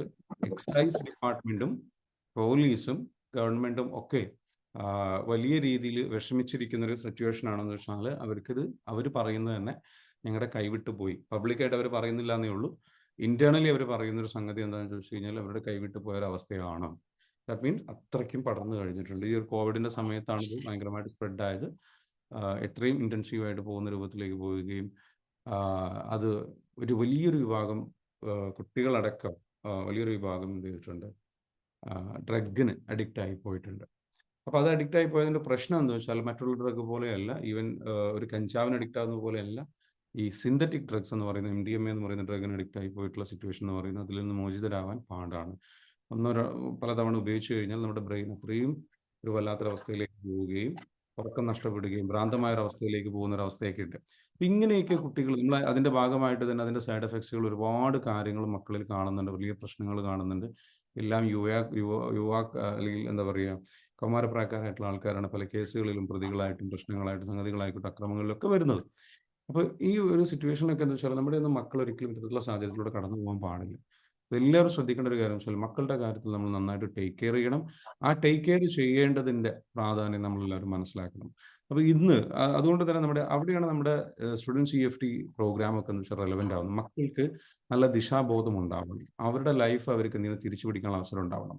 അവരുടെ ലൈഫിൽ അവർക്ക് തെറ്റെന്ത് ശരിയെന്ത് തിരിച്ചു മനസ്സിലാക്കി കൊടുക്കാനുള്ള ഒരു അവസരം ഉണ്ടാവണം. അതിന് EFT സ്റ്റുഡൻസ് പ്രോഗ്രാം ശരിക്കും ഉപകാരപ്പെടും. നമുക്ക് എന്ത് ചെയ്യാം, കഴിഞ്ഞ EFT സ്റ്റുഡൻസ് പ്രോഗ്രാമിൽ പങ്കെടുത്തിട്ടുള്ള നമുക്കൊരാളെ നമുക്ക് ക്ഷണിക്കാം. Anand sir, thank you so much for once again showing. എന്ത് ചെയ്യാം, ആനന്ദ് സാറിന് ഫൈനലായിട്ട് എന്തെങ്കിലും പറയാനുണ്ടോ? പറഞ്ഞിട്ട് നമുക്ക് എന്ത് ചെയ്യാം, അവസാനിപ്പിക്കാം. Thank you sir. എല്ലാവരോടും ഇതില് എനിക്ക് നന്ദി അറിയിച്ച എല്ലാവരോടും തിരിച്ച് നന്ദി അറിയിക്കണം. ഈ പുണ്യ റമളാനിൽ ഇങ്ങനെ ഒരു അവസരം തന്നതിൽ ഷാഫി സാർക്കും ഇൻസ്പയർ അക്കാഡമിക്കും എൻ്റെ ഹൃദയം നിറഞ്ഞ നന്ദി അറിയിക്കുന്നു. Thank you so much sir. Thank U Anand sir. ഇനി നമുക്ക് എന്ത് ചെയ്യാം, അടുത്ത ആളിലേക്ക് പോകാം. വളരെ ബ്രൈറ്റ് ആയിട്ടുള്ള സ്മാർട്ട് ആയിട്ടുള്ള ഒരാളാണ്. സോ നമുക്ക് എന്ത് ചെയ്യാം, വെൽക്കം ചെയ്യാം. Sheza, are you there? Yes, sir. Okay, so Good morning, sir. good morning, Shiza. Let me just bring you to the platform. Platform-ലേക്ക് എന്ത് ചെയ്യാം, കൊണ്ടുവരാം. Yes, hi Shiza. ഷിസ എവിടെയാണ് സ്ഥലം? നിലവിൽ എന്താണ് ചെയ്യുന്നത്? ഏതാണ് സ്റ്റാൻഡേർഡിലാണ് പഠിക്കുന്നത്? ഒന്ന് പറയാമോ? ഞാനിപ്പോ കോഴിക്കോടാണ് സ്ഥലം. ഞാൻ +1 സ്റ്റുഡന്റ് ആണ്, ഹ്യൂമാനിറ്റീസ് ആണ് കാറ്റഗറി. MJ സ്കൂൾ ആണ് പഠിക്കുന്നത്. MJ സ്കൂൾ ഓൾറെഡി ഫേമസ് ആയിരിക്കും നമ്മുടെ ഷഹബാസിന്റെ കേസ് കൊണ്ട്. MJ സ്കൂൾ ആണ് പഠിക്കുന്ന കുട്ടി ഞങ്ങളുടെ സ്കൂളിലായി. അപ്പൊ ഞാൻ EFT ചേർന്നത് ജനുവരിയിലാണ്. ഈ ലാസ്റ്റ് ബാച്ച് ജനുവരിയിലാണ് ചേർന്നത്. ഇത് ജോയിൻ ചെയ്യുന്നതിന് മുമ്പ് എനിക്ക് തീരെ താല്പര്യം, എന്റെ ഉമ്മ ചെയ്യലുണ്ടായിരുന്നു, കുറച്ചു കാലമായിട്ട് ചെയ്യുന്നുണ്ട്. അപ്പൊ ഞങ്ങളൊരു റിലേറ്റീവ് ചെയ്യുന്ന ഇങ്ങനെ ഉമ്മക്ക് പറഞ്ഞു കൊടുത്ത് അങ്ങനെ ഉമ്മ ചെയ്യുന്നുണ്ടായിരുന്നു. അപ്പൊ എന്നോട് ഇങ്ങനെ സ്റ്റുഡൻസിന്റെ ബാച്ച് ഉണ്ട് ഒക്കെ പറഞ്ഞേരോ. ഞാൻ ആദ്യം വലിയ കാര്യാക്കിയില്ല, കാരണം എന്താ പറയാ, ദൈവം തമ്പുരാൻ വന്നു നിന്നാലും ഇന്നെ നന്നാക്കാൻ പറ്റുന്നുള്ള ഒരു മൈൻഡ് സെറ്റ് ആയിരുന്നു എനിക്ക്. അപ്പോ എനിക്കിപ്പോ എന്ത് വലിയ മാറ്റം വരാനാ, കുറെ ക്ലാസ് കേട്ട് കുറെ എന്താ പറയാ ടാപ്പിംഗ് ഒക്കെ എനിക്ക് സംഭവം പറയുകയാണെങ്കിൽ ഒരു എന്താ പറയാ ഒന്നിലൊരു വിശ്വാസമില്ല ഇത് എന്താ സംഭവം എന്നൊന്നും അറിയാത്തോണ്ട്. ഇപ്പൊ കുറെ വിഷ്വൽ ചെയ്തോണ്ടും, ഈ വിഷ്വൽ ഒക്കെ പറഞ്ഞാൽ നമ്മൾ ഇമാജിനേഷൻ ചെയ്യുന്ന പോലെ ആണല്ലോ. അപ്പോ അതൊക്കെ ചെയ്തുകൊണ്ട് എന്താ അത്ര വലിയ മാറ്റം വരാനുള്ള ആ ഒരു മെന്റാലിറ്റി ആയിരുന്നു. പിന്നെ ഇതിലേക്ക് വന്ന് ചെറിയ മാറ്റം വരാൻ തുടങ്ങിയാൽ എനിക്ക് മനസ്സിലായത് എനിക്ക് എഫക്റ്റ് ആവാൻ തുടങ്ങിയിരിക്കുന്നു. അപ്പോ ഒരുപാട് മാറ്റങ്ങൾ ഇപ്പൊ തന്നെ ഞാൻ തുടങ്ങിയിട്ട് 3 മാസം ആവുന്നേ ഉള്ളൂ. ചെറിയ ചെറിയ മാറ്റങ്ങൾ. ഇപ്പൊ എനിക്ക് പബ്ലിക് എക്സാം നടന്നുകൊണ്ടിരിക്കുകയാണ്. അപ്പൊ ചെറിയ ചെറിയ മാറ്റങ്ങൾ വന്നു തുടങ്ങിയതാണ് ഇതിന്റെ ഒരു എന്താ പറയാ ഒരു ഉമ്മയാണ് സർ. ആ ഓക്കെ ഓക്കെ. ഷബ്ന മുനീർ അല്ലേ? Okay okay. മാമിനും എന്ത് ചെയ്യാം, ഇന്നത്തെ സെഷനിലേക്ക് ജോയിൻ ചെയ്യാൻ തീർച്ചയായിട്ടും thank you so much for joining here. എന്തായാലും തീർച്ചയായിട്ടും ഉമ്മയിലേക്ക് വരാം. എന്തായാലും പറഞ്ഞോളൂ, കണ്ടിന്യൂ ചെയ്തു, കണ്ടിന്യൂ ചെയ്തു. അപ്പൊ എന്താ വെച്ചാല് ഇതിലേക്ക് വരാൻ എനിക്ക് താല്പര്യം ഇല്ലാത്ത ടൈമിലാണ് ഇപ്പൊ ഞാന് തുടക്കത്തിലൊക്കെ എന്നെ നിർബന്ധിച്ചിരുത്തലായിരുന്നു ഉമ്മ.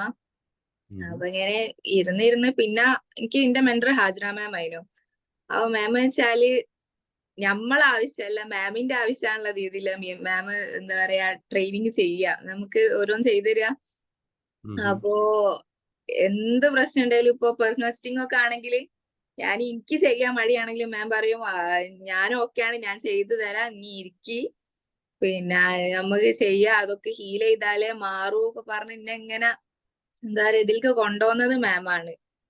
മാം ഒരുപാട് ഹെൽപ്പ് ചെയ്തിട്ടുണ്ട്. എന്റെ കുറെ കാര്യങ്ങൾ മാറ്റാൻ പറ്റി. എനിക്ക് എന്താ പറയാ ഒരുപാട് പ്രശ്നങ്ങൾ ലൈക്ക് ആസ് എ ടീനേജർ എനിക്ക് ഒരുപാട് പ്രശ്നങ്ങൾ ഉണ്ടായിരുന്നു. ലൈക്ക് ഹോർമോണൽ ഇഷ്യൂ വരുമ്പോ തന്നെ നമുക്ക് അറിയാലോ, പിന്നെ മൂഡ് സ്വിങ്സ്, വെറുതെ ദേഷ്യം വരിക, ക്ഷമയൊന്നും തീരെ ഇല്ല, അങ്ങനത്തെ കുറെ പ്രശ്നങ്ങൾ ഉണ്ടായിരുന്നു. അപ്പൊ കുറെ മാറ്റങ്ങൾ ഇതില് എനിക്ക് തന്നെ എന്താ പറയാ അറിയാൻ പറ്റിക്കുന്നത്. ഇപ്പൊ ഞാൻ എന്നിട്ട് എന്റെ ഫ്രണ്ട്സ് ഒക്കെ ഒരുപാട് പ്രശ്നങ്ങൾ ഫാമിലി ഇഷ്യൂ ആയാലും സ്കൂളിലായാലും അങ്ങനെ കുറെ ഇഷ്യൂസ് അനുഭവിക്കുന്നവർക്കൊക്കെ ഞാനിപ്പോ ഇത് പറഞ്ഞു കൊടുക്കണേ. ഞാൻ ചില എന്റെ ക്ലോസ് ഫ്രണ്ട്സിനൊക്കെ ഞാൻ ടാപ്പിംഗ് ചെയ്തു കൊടുക്കും. അപ്പൊ അവർക്ക് തന്നെ ഇപ്പൊ എന്റെ ഫ്രണ്ട് ഇന്നലെ ജോയിൻ ചെയ്യാൻ വേണ്ടിയിട്ട് ഞാനിപ്പോ ഹാജറ മാമിന് ഞാൻ നമ്പർ അയച്ചു കൊടുത്തിട്ടുണ്ട്. അവർക്ക് ഇങ്ങനെ കുറച്ച് പ്രശ്നങ്ങൾ ഉണ്ടായിട്ട് ഈ ഷഹബാസിന്റെ കേസാണെങ്കിലും കുറെ കുട്ടിക്ക് അത് വല്ലാണ്ട് എഫക്ട് ചെയ്തിട്ടുണ്ട്. നമ്മ കുറെ വാർത്ത ഒരുമിച്ച് കേൾക്കുമ്പോ ഈ എക്സാമിന്റെ ടൈമിനും ആണല്ലോ. അപ്പോ ഒന്നാമത് അതിന്റെ സ്കൂളാണ്, ഞങ്ങൾ അറിയുന്ന കുട്ടിയാണ്. അപ്പോ ഒരുപാട് കുട്ടിക്ക് അത് വല്ലാണ്ട് എഫക്ട് ചെയ്തിട്ടുണ്ട്. അപ്പൊ ഞാൻ അതിലൊരു എന്റെ ഫ്രണ്ട് ഞാൻ പറഞ്ഞോണ അവർക്ക് ഒരുപാട് പ്രശ്നം ഉണ്ടായിട്ട് ഞാനിങ്ങനെ പറഞ്ഞു ഞാൻ എന്താ ചെയ്യുന്നതെന്നൊക്കെ ഞാനൊരു കോഴ്സ് ചെയ്യുന്നുണ്ട് ഒക്കെ അറിയാം, അല്ലാണ്ട് എന്താന്ന് ഇതിനെപ്പറ്റി അറിയില്ല. അപ്പൊ ഞാൻ കുറെ ഇരുന്ന് ഞാൻ അവളെ കോൾ ചെയ്ത് ഞാനിങ്ങനെ പറഞ്ഞെടുത്ത് അപ്പോൾ പറഞ്ഞ് ഇങ്ങനെ ജോയിൻ ചെയ്യണമൊക്കെ പറഞ്ഞിട്ടുണ്ട്. അപ്പോ എന്താ പറയാനുള്ള വെച്ചാല് കുറെ കുട്ടികൾ ഇപ്പൊ എന്താ പറയാ ഇപ്പൊ എന്താ പറയാ 90s കിഡ്സിനും 80s കിഡ്സിനും 2K കിഡ്സിനും പേടിയാന്നാണ് പറയുന്നത്, ന്യൂസ് ഇതൊക്കെ കണ്ടിട്ട്. അപ്പൊ എന്താ വെച്ചാല് ഈ കുട്ടികൾ ഇതിലേക്ക് പോവാൻ മെയിൻ ആയിട്ടുള്ള കാരണം അവരെ എന്താ പറയാ ഇപ്പോഴത്തെ ഒരു ജനറേഷന്റെ പ്രശ്നം എന്താ വെച്ചാല് എന്തൊരു പ്രശ്നം ഉണ്ടെങ്കിലും അത് ഫേസ് ചെയ്യാനുള്ള ധൈര്യമല്ല ചെയ്യാ. എന്താ പറയാ എന്തെങ്കിലും ചെറിയൊരു തോൽവിയാണെങ്കിൽ തന്നെ അതില് ഭയന്നു പോവുക. എന്താ പറയാ തോൽക്കാൻ പേടി, ജീവിക്കാൻ തന്നെ പേടിയുള്ള ഒരു അവസ്ഥ. എന്താ വെച്ചാല് എന്തെങ്കിലും ഒരു ചെറിയ ടെൻഷൻ വരുന്നതോട് കൂടിയാണ് ഈ എന്താ പറയാ ഡ്രഗ്സിലേക്കും മറ്റ് പ്രതിലേക്ക് പോകുന്നത്. അപ്പൊ ഇതിലേക്ക് പോകാനുള്ള മെയിൻ കാരണം എന്താ വെച്ചാൽ അവർക്ക് തീരെ മെന്റൽ കപ്പാസിറ്റി കുറഞ്ഞോണ്ടിരിക്കുക, മെന്റൽ സ്ട്രെങ്ത് കുറഞ്ഞോണ്ടിരിക്കുകയാണ്. നമ്മളെ മൈൻഡ് എന്താ പറയാ കൈവിട്ട് പോകുന്ന ഒരു സിറ്റുവേഷൻ ആണല്ലോ നമ്മൾ ഇങ്ങനത്തെ ഓരോ ഇതിലേക്ക് എത്തിപ്പെടുക. അപ്പം ഇനിയുള്ള പാരന്റ്സിനോട്, ഇതിൽ കൂടുതലും പാരന്റ്സ് ആയിരിക്കില്ല, ഇതിലുള്ള പാരന്റ്സിനോട് പറയാനുള്ളത് നിങ്ങളെ കുട്ടികളെ മാക്സിമം ഇത് എന്തായാലും ഇപ്പൊ ഫസ്റ്റ് പറയുമ്പോ ഒന്നും സമ്മതിക്കില്ല എനിക്കറിയാം, കാരണം കുട്ടികളാണ് അങ്ങനെ പറഞ്ഞാൽ കേൾക്കണമെന്നില്ല ഒരു വിധം. അപ്പൊ എന്താ വെച്ചാല് ഇങ്ങനത്തെ എക്സ്പീരിയൻസ് കേൾപ്പിച്ചു കൊടുക്കുക. സാറിന്റെ ക്ലാസ് ഞാൻ അങ്ങനെ കേട്ടിട്ടില്ല, ഹാജറ മാമിന്റെ ക്ലാസ് തന്നെയാണ് ഞാൻ കൂടുതൽ കേട്ടത്. എന്നാലും ഉമ്മ കേൾക്കുന്നവരെ ഞാൻ ഇങ്ങനെ കേൾക്കലുണ്ട്.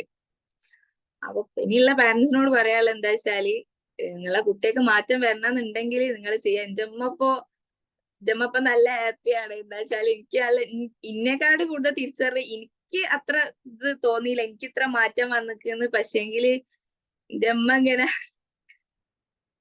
അമ്മ ഇങ്ങനെ പറയും എല്ലാം മാറ്റം വന്നിട്ടുണ്ട്. പിന്നെ എനിക്ക് എല്ലാം മടിയേനു, എല്ലാത്തിനും എന്ത് ചെയ്യാനും മടിയേനു, നിസ്കരിക്കാനൊക്കെ നല്ല മടി. ഞാൻ ഒന്ന് എടുത്ത് വന്നാലും ഞാൻ പിന്നെ അടുത്ത നിസ്കരിക്ക, ഇനിയിപ്പോ അടുത്തതാട്ടെ, ഇങ്ങനെ നിസ്കാരം തീരെ അല്ല. ഇനിയിപ്പോ എന്തോ ഭാഗത്തിന് അൽഹംദുലില്ലാ നിസ്കാരമൊക്കെ ഓക്കെയാണ്.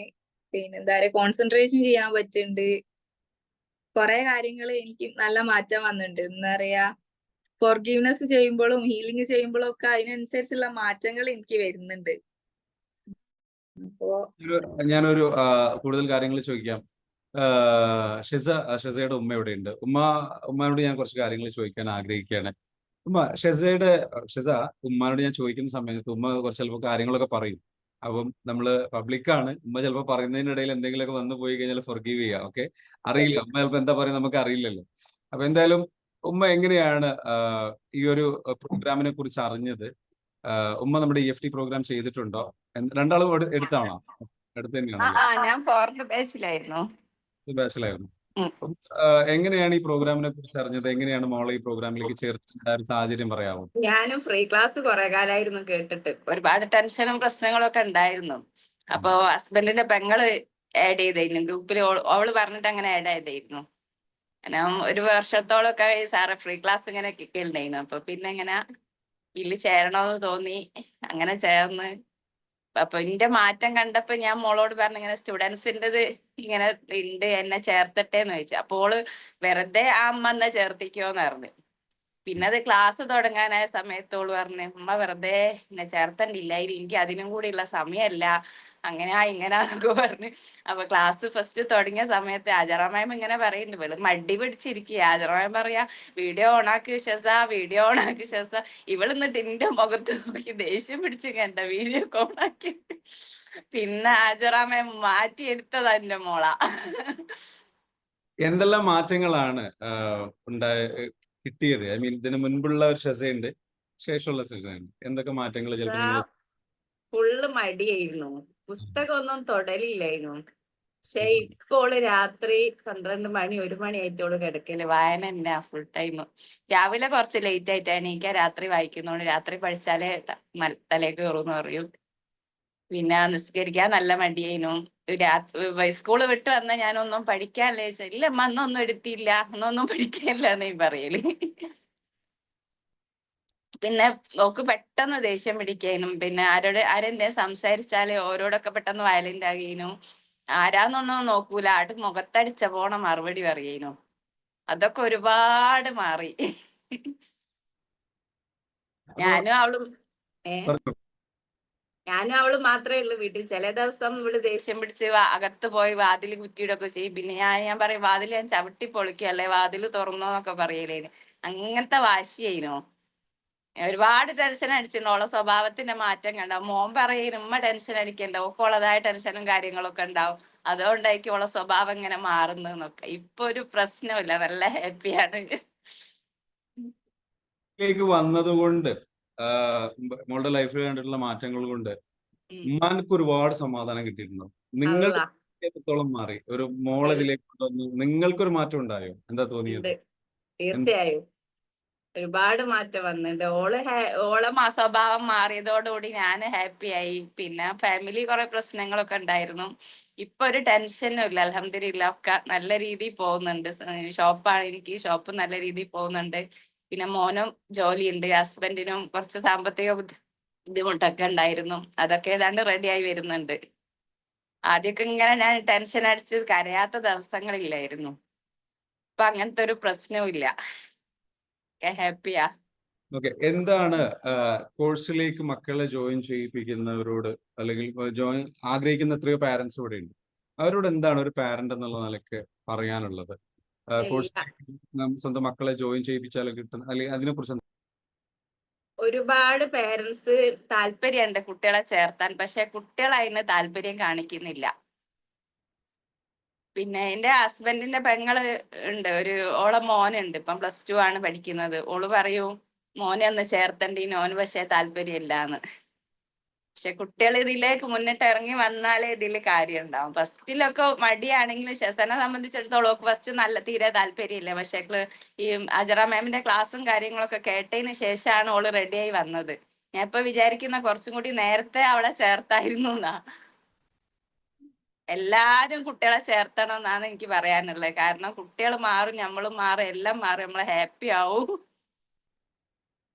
ഞാനൊരു കാര്യം ചോദിക്കട്ടെ, അസ്ര മാമിന്റെ ക്ലാസ് തുടക്കത്തിൽ നിങ്ങൾ കേട്ട, നിങ്ങൾ ആ ഒരു നിങ്ങൾക്കൊരു സംശയം ഉണ്ടായിരുന്നോ? എങ്ങനെ ക്ലാസ് എങ്ങനെയാവും എന്നുള്ള സംശയമൊക്കെ ഉണ്ടായിരുന്നോ? എനിക്ക് സംശയം ആ ഒരു മാറ്റം എങ്ങനെ ഫീൽ ചെയ്തിട്ടുള്ളത്? ഞാന് ഇവള് തീരെ ഇതിൽ അറ്റൻഡ് ചെയ്യൂന്നുള്ളൊരു പ്രതീക്ഷ എനിക്കില്ലായിരുന്നു. ഇവളെ ഫസ്റ്റത്തെ കളിയൊക്കെ കണ്ടപ്പോ. പക്ഷെ ഹാജറമ്മയെ മാറ്റിയെടുത്തത് അവളാ.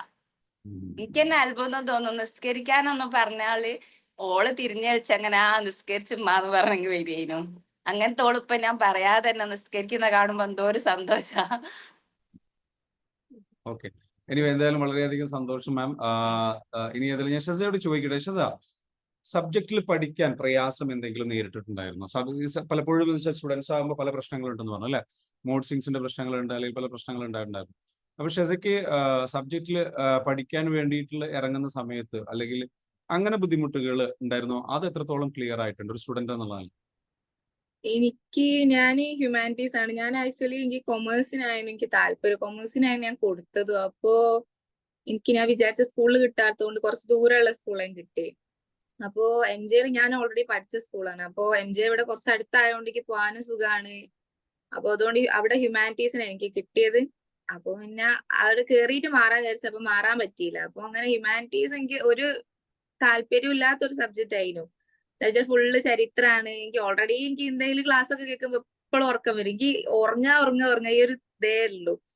എന്താ പറയാ, ഒരു ക്ലാസ്സിലൊന്നും അങ്ങനെ ശ്രദ്ധിക്കാൻ പറ്റൂല. ഞാൻ ഉറങ്ങിപ്പോവും. എത്ര ഇരിക്കാൻ നോക്കിയാലും ഞാൻ ഉറങ്ങിപ്പോവും. അപ്പൊ ഈ ഹിസ്റ്ററി പൊളിറ്റിക്സ് ഒക്കെ ക്ലാസ് കേൾക്കുമ്പോഴൊക്കെ ഫുള്ള് ഉറക്കായിരുന്നു ആദ്യം.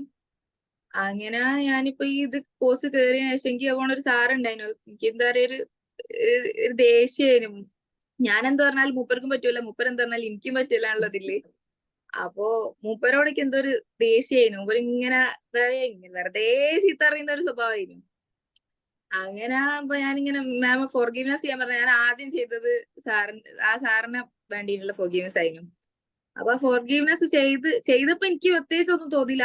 പോയി എന്ന് വെറുതെ തോന്നിയല്ലാണ്ട് പിന്നിട്ടും എന്റെ മനസ്സിലുണ്ടായിരുന്നു ഇതിപ്പോ ഇങ്ങനെ എന്താ പറയാ കാണുമ്പോ പിന്നെയും ദേഷ്യം തോന്നും ഒക്കെ വിചാരിച്ചു. അത് ചെയ്തതിന് പിറ്റേന്ന് ഞാൻ ക്ലാസ്സിൽ പോയി.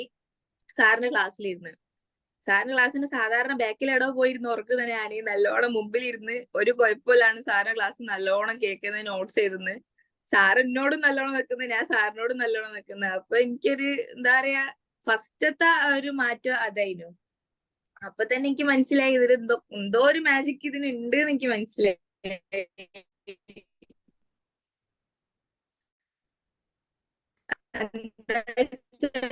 നമ്മൾ അങ്ങോട്ട് നിൽക്കുന്നത് മാത്രല്ല, സാർ ഇങ്ങോട്ട് പോയി നല്ലോണല്ലോ. അപ്പോ അങ്ങനെ ശ്രദ്ധിക്കാൻ പറ്റുന്നുണ്ട്. അതുപോലെ തന്നെ ഞാൻ ഓരോ സബ്ജക്ട് എനിക്ക് ടഫുള്ള സബ്ജക്ട് ഞാനിങ്ങനെ ടാപ്പ് ചെയ്ത് എന്താ പറയാ അതിനു വേണ്ടിയിട്ട് ഇങ്ങനെ കൊടുത്തോണ്ടിരിക്കും. പിന്നെ കുറെ നേരം ഒരു സബ്ജക്ട് തന്നെ വെച്ചിരിക്കുമ്പോ മടുപ്പ് വരും. എന്നാലും ഞാൻ ടാപ്പ് ചെയ്ത് അതൊക്കെ മാറ്റി സെൽഫ് ലവ് കൊടുക്കും. എനിക്ക് ചെയ്യാൻ പറ്റും എന്നുള്ള ഒരു കോൺഫിഡൻസ് വരാൻ തുടങ്ങി. അപ്പൊ എനിക്ക് ഒരു വിധം ടഫുള്ള സബ്ജക്ട് ആണെങ്കിലും എനിക്ക് അത്ര ടഫായിട്ട് തോന്നലില്ല. ഇനി ഹോംവർക്കുകളൊക്കെ ചെയ്യാൻ ഇത് എത്രത്തോളം ഹെൽപ്ഫുൾ ആയി? ഹോംവർക്ക് ചെയ്യാനൊക്കെ മടി ഉണ്ടാവാറുണ്ടായിരുന്നു, അല്ലെങ്കിൽ അത്തരത്തിലുള്ള സംഗതികളോടൊക്കെ എത്രത്തോളം? എനിക്ക് ഹോംവർക്ക് ചെയ്യാറുണ്ടാൽ എനിക്ക് എഴുതാൻ എനിക്ക് വലിയ പ്രശ്നമില്ല. ഞാൻ എത്ര വേണേലും ഇങ്ങനെ എഴുതി പോകും. എഴുതാൻ ഇപ്പൊ എന്താ പറയാ നോട്ട്സ് ഒക്കെ കുറെ ഉണ്ടാവും. ഹ്യൂമാനിറ്റീസ് ആകുമ്പോൾ ചരിത്രമാണ്. അപ്പൊ കുറെ ഇങ്ങനെ നോട്ട്സ് എഴുതാണ്ട്. അപ്പൊ നോട്ട്സ് എഴുതുന്ന എനിക്ക് വലിയ പ്രശ്നമല്ല. പക്ഷെങ്കില് നോട്ട്സ് എഴുതുന്ന പഠിക്കാൻ എനിക്ക് ആവൂല. പഠിക്കാൻ എനിക്ക് കൂടുതൽ മടി. എഴുതല് ഞാൻ പിന്നെ അങ്ങനെ എഴുതി പോവുക. പിന്നെ എന്താ പറയാ അങ്ങനെ എഴുതി അങ്ങ് പോവാ. ഞാൻ എന്തെങ്കിലും മ്യൂസിക് ഒക്കെ കേട്ട് അങ്ങനെ എഴുതി പോല. ഫോണിലാണ് നോട്ട്സ് എങ്കിൽ ഞാൻ സ്പോട്ടിഫൈ മ്യൂസിക് വെച്ച് ഒരു ഹെഡ്സെറ്റും വെച്ച് അങ്ങനെ എഴുതി പോകും. അതാകുമ്പോ വലിയ ബോറടിക്കൂലല്ലോ. പഠിക്കാനാണ് എനിക്ക് മെയിൻ ആയിട്ട് മടി. ഹോംവർക്ക് പിന്നെ അങ്ങനെ അങ്ങ് ചെയ്തു. മ്യൂട്ടാണ് സർ. നിങ്ങളുടെ ഒരു മെമ്മറി അല്ലെങ്കിൽ എക്സാമിന് വേണ്ടിയിട്ട് പഠിക്കാൻ വേണ്ടിയിട്ടുള്ള താല്പര്യം വന്നു? എക്സാമിലൊക്കെ ഇപ്പൊ എത്രത്തോളം കോൺഫിഡൻസ് ഉണ്ട് എക്സാം നടക്കുമ്പോൾ? ഇതിന് മുൻപത്തേനെക്കാട്ടിലും എക്സാം എഴുതാനും അതിനുള്ള ഫേസ് ചെയ്യാനുള്ള കോൺഫിഡൻസ് എത്രത്തോളം വർദ്ധിച്ചിട്ടുണ്ട്? എനിക്ക് പൊതുവെ എക്സാമിന് വലിയ പേടിയില്ല. എനിക്ക് ഒന്നാമത് എന്താ പറയാ ഒരു സീരിയസ്നെസ് കൊടുക്കാത്തതായിരുന്നു എക്സാമിന്. ഇനിയിപ്പോ പബ്ലിക് എക്സാം ആണെങ്കിൽ പോലും എനിക്ക് അത്ര സീരിയസ്നെസ് ഉണ്ടാവില്ല. എന്താ പറയാ അതെന്തെങ്കിലും ആക്കി കോപ്പി അടിച്ചൊക്കെ ജയിക്കുക ആ ഒരു മൈൻഡ് ആയിരുന്നു. എന്നാലും പഠിക്കൂല. എത്ര ഇരുന്നാലും ഇരിക്കാൻ മടിയാ. ഒരു മൂടുണ്ടെ അങ്ങ് പഠിച്ചു പോകുന്നുള്ളൊരിതാ. കുറച്ച് പഠിക്കുമ്പോഴൊക്കെ വേഗം മടുക്കും. അപ്പൊ എന്താ പറയാ പഠിക്കാൻ ഇങ്ങോട്ട് ഇരിക്കാൻ ഒരു മടിയാ. അത് ഇരുന്ന് കഴിഞ്ഞാൽ ഞാൻ കുറച്ച് എന്തെങ്കിലും നോക്കി തട്ടിക്കൂട്ടി ചെറിയ ഭാഗമാണെങ്കിൽ അതെങ്കിലും പഠിച്ചങ്ങ് പോകും. അപ്പൊ എന്താ വെച്ചാൽ എക്സാം ഒന്നാമത് എനിക്ക് എക്സാം ഒരു പേടിയില്ലേ, ഞാൻ എന്തെങ്കിലും ആക്കി അങ്ങ് തട്ടിക്കൂട്ടി പാസ്സായാ മതി. എന്താ പറയാ, ഒരു A+ അല്ലെങ്കിൽ ഇത്ര പെർസെന്റേജ് അങ്ങനത്തെ ഒരു ഇതൊന്നും ഇല്ല എനിക്ക്. എന്തെങ്കിലും ആക്കി തട്ടിക്കൂട്ടി അങ്ങ് പോവും, അങ്ങനത്തെ ഒരു മൈൻഡ് ആയിരുന്നു. പക്ഷെ ഇപ്പൊ എന്താ വെച്ചാൽ എനിക്കൊരു ഹാജറ മാം തുടക്കത്തിൽ തന്നെ പറഞ്ഞ ഒരു ഗോള് സെറ്റ് ചെയ്യാനായിരുന്നു. അതായത് എത്ര പെർസെന്റേജ് വേണം, എത്ര മാർക്ക് വേണം എന്ന് ഒരു വിഷൻ ബോർഡ് പോലെ എഴുതിയിട്ട് നമ്മൾ പഠിക്കുന്നിടത്ത് ഒട്ടിക്കാൻ പറഞ്ഞ്. അപ്പോ അതിങ്ങനെ നോക്കി അപ്പൊ അതിൽ ഞാൻ ഫുൾ A+ കൊടുത്ത് 98% മാർക്ക് കൊടുത്ത് പബ്ലിക് എക്സാമിൽ എനിക്ക് ഇത്ര വാങ്ങണം എന്നുള്ളൊരു ഇതില് കൊടുത്ത്. അപ്പൊ അതിനിങ്ങനെ അത് വാങ്ങണം എന്നുള്ള ഒരു വാശിയായി. അപ്പോ അതിൽ പഠിക്കാനും കൂടുതൽ ഇൻട്രസ്റ്റ് വരും. ആ പഠിക്കുന്നതിനനുസരിച്ച് എനിക്കിപ്പോ മോഡലിനാണെങ്കിലും മോഡലിന്റെ ടൈമിന് എനിക്ക് എല്ലാം കൂടി ഒരു ദിവസം 2 വിഷയം അപ്പൊ എല്ലാം കൂടി റഷ് ആയ ടൈമിന് എനിക്ക് പ്രാക്ടീസ് ചെയ്യാനൊന്നും പറ്റിയില്ല. അപ്പൊ അതുകൊണ്ട് തന്നെ എനിക്ക് മോഡൽ കുറച്ച് ടഫ് ആയിട്ട് തോന്നിയിരുന്നു. അപ്പൊ ഇനി എന്താ വെച്ചാല് പബ്ലിക്കിന് കുറച്ച് ഗ്യാപ്പ് ഉണ്ട്. അപ്പൊ എന്തായാലും പ്രാക്ടീസ് ഒന്നും മുടക്കാണ്ട് ചെയ്യാനാണ് ഒരു ഏറ്റവും ഹെൽപ്ഫുൾ ആയിട്ടുള്ള പ്രാക്ടീസ് ഏതാണ്? ഏറ്റവും ഹെൽപ്ഫുൾ ആയിട്ടുള്ള സെൽഫ് ലവ് എന്താ വെച്ചാൽ എനിക്ക് സ്റ്റേജ് ഫിയർ നല്ലോണം ഉണ്ടായി. സ്റ്റേജ് ഫിയർ പറഞ്ഞാല് ഞാന് NSS national service scheme higher secondary school ഉണ്ട്. അപ്പൊ അതില് സംഭവം ഞാൻ ആവേശത്ത് കേറിയാണ്, ഗ്രേസ് മാർക്ക് കിട്ടല്ലോ ഉള്ളതിൽ കേറിയാണ്. അപ്പൊ അതിൽ കേറിയാനാണ് ഞാൻ നോക്കുമ്പോ എന്താ പറയാ ഒരുവിധം അതിൽ കേറിയാൽ എനിക്കൊരു കുഴപ്പമില്ലാണ്ട് ഒരു സ്റ്റേജ് ഫിയർ കുറഞ്ഞു. എന്നാൽ ഞാൻ മാക്സിമം ബാക്കൗട്ട് ആയി, വലിയ ഒന്നിലും മുമ്പോട്ട് നിൽക്കൂലായിരുന്നു. പക്ഷേ ഇപ്പൊ എന്താ വെച്ചാൽ എനിക്കൊരു എന്താ പറയാ എന്തെങ്കിലും ഒരു കാര്യം എനിക്ക് ലീഡ് ചെയ്യാൻ പറ്റും എന്നുള്ള ഒരു കോൺഫിഡൻസ് ഉണ്ട്. ഒരു സ്ഥലത്ത് പോയ എന്തെങ്കിലും ഒന്നും അറിയില്ലെങ്കിൽ എന്തെങ്കിലും പറയാൻ പറ്റും എന്നുള്ളൊരു കോൺഫിഡൻസ് ഉണ്ട്. എന്താ പറയാ അങ്ങനെയുള്ള കുറെ ഇതില് മാറ്റം വന്നിട്ടുണ്ട്. Very good. സെൽഫ് ലവ് ആണ് ഏറ്റവും വലുത്. എന്തുകൊണ്ടാണ് സെൽഫ് ലവ് ആണെന്ന് പ്രത്യേകം പറയാനുള്ള കാരണം? അതിനു മുൻപ് ഭയങ്കര സെൽഫ് ഹേറ്റ് ഉണ്ടായിരുന്നു, അല്ലെങ്കിൽ അങ്ങനെ സെൽഫ് ഹേറ്റ് അല്ല, എനിക്ക് എപ്പോഴും ഒരു മൈൻഡ് ഉണ്ടായിരുന്നു. ഇപ്പൊ നമ്മൾ എന്തെങ്കിലും ഒരു കാര്യം ചെയ്യാൻ വിചാരിക്കുമ്പോ അതിപ്പോ എന്നെ കൊണ്ട് നടക്കണ കാര്യമല്ല, എന്നെ കൊണ്ട് കൂട്ടിയാൻ കൂടില്ല എന്നുള്ള ഒരു മൈൻഡ് അതിന് എപ്പോഴും വരില്ല. എന്തെങ്കിലും ഒരു കാര്യം വിചാരിച്ചാല് ഇപ്പൊ എക്സാം ആയാലും എന്തായാലും ഇപ്പൊ എക്സാമിന് എന്റെ ഫ്രണ്ട്സ് ഒക്കെ A+ ആണെന്ന് പറയുമ്പോ അപ്പൊ എന്നെ കൊണ്ട് നടക്കണ കാര്യമില്ല, ഞാൻ നോക്കിയിട്ട് കാര്യമില്ല എന്നറിയലേ. അപ്പൊ സെൽഫ് ലവ് കൊടുത്ത് അപ്പൊ ഒരു കോൺഫിഡൻസ് വന്നതോട് കൂടിയിട്ട് എനിക്ക് സെൽഫ് ലവ് വന്നതുകൊണ്ട് കുറെ മാറ്റങ്ങൾ വന്നിട്ടുണ്ട്. കോൺഫിഡൻസ് കുറവുണ്ടായിരുന്നു. അത് ഈ പറഞ്ഞ പോലെ സെൽഫ് ലവ് എടുത്തപ്പോൾ ഒന്നുകൂടെ ബൂസ്റ്റ് ചെയ്തപ്പോൾ കോൺഫിഡൻസ് ഭയങ്കരമായിട്ട് കൂടി. നമ്മളെ കൊണ്ട് എന്തും ചെയ്യാൻ പറ്റും എന്നുള്ള ഫീലിംഗിലേക്ക്, ഒരു മാജിക്കൽ ആയിട്ടുള്ള ഒരു ചേഞ്ച് അതിലേക്ക് എത്തി. ഉമ്മ പറഞ്ഞു നേരത്തെ ഹാജറ മാം മാറ്റിയെടുത്താണ്. അതിൽ എത്രത്തോളം സത്യമുണ്ട്, അല്ലെങ്കിൽ എന്താണ് ഹാജറ മാം ചെയ്ത മാജിക് എന്താണ്? What do you feel?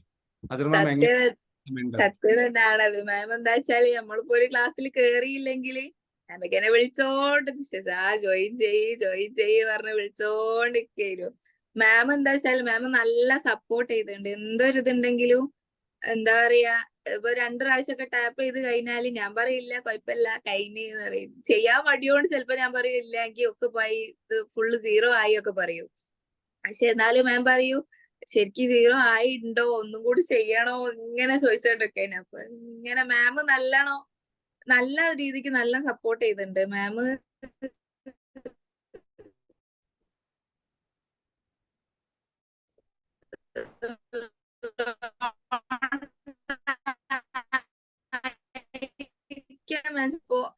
ഇങ്ങനെ ഒരു മടിയില്ലാണ്ട് ക്ലാസ് കേൾക്കുക.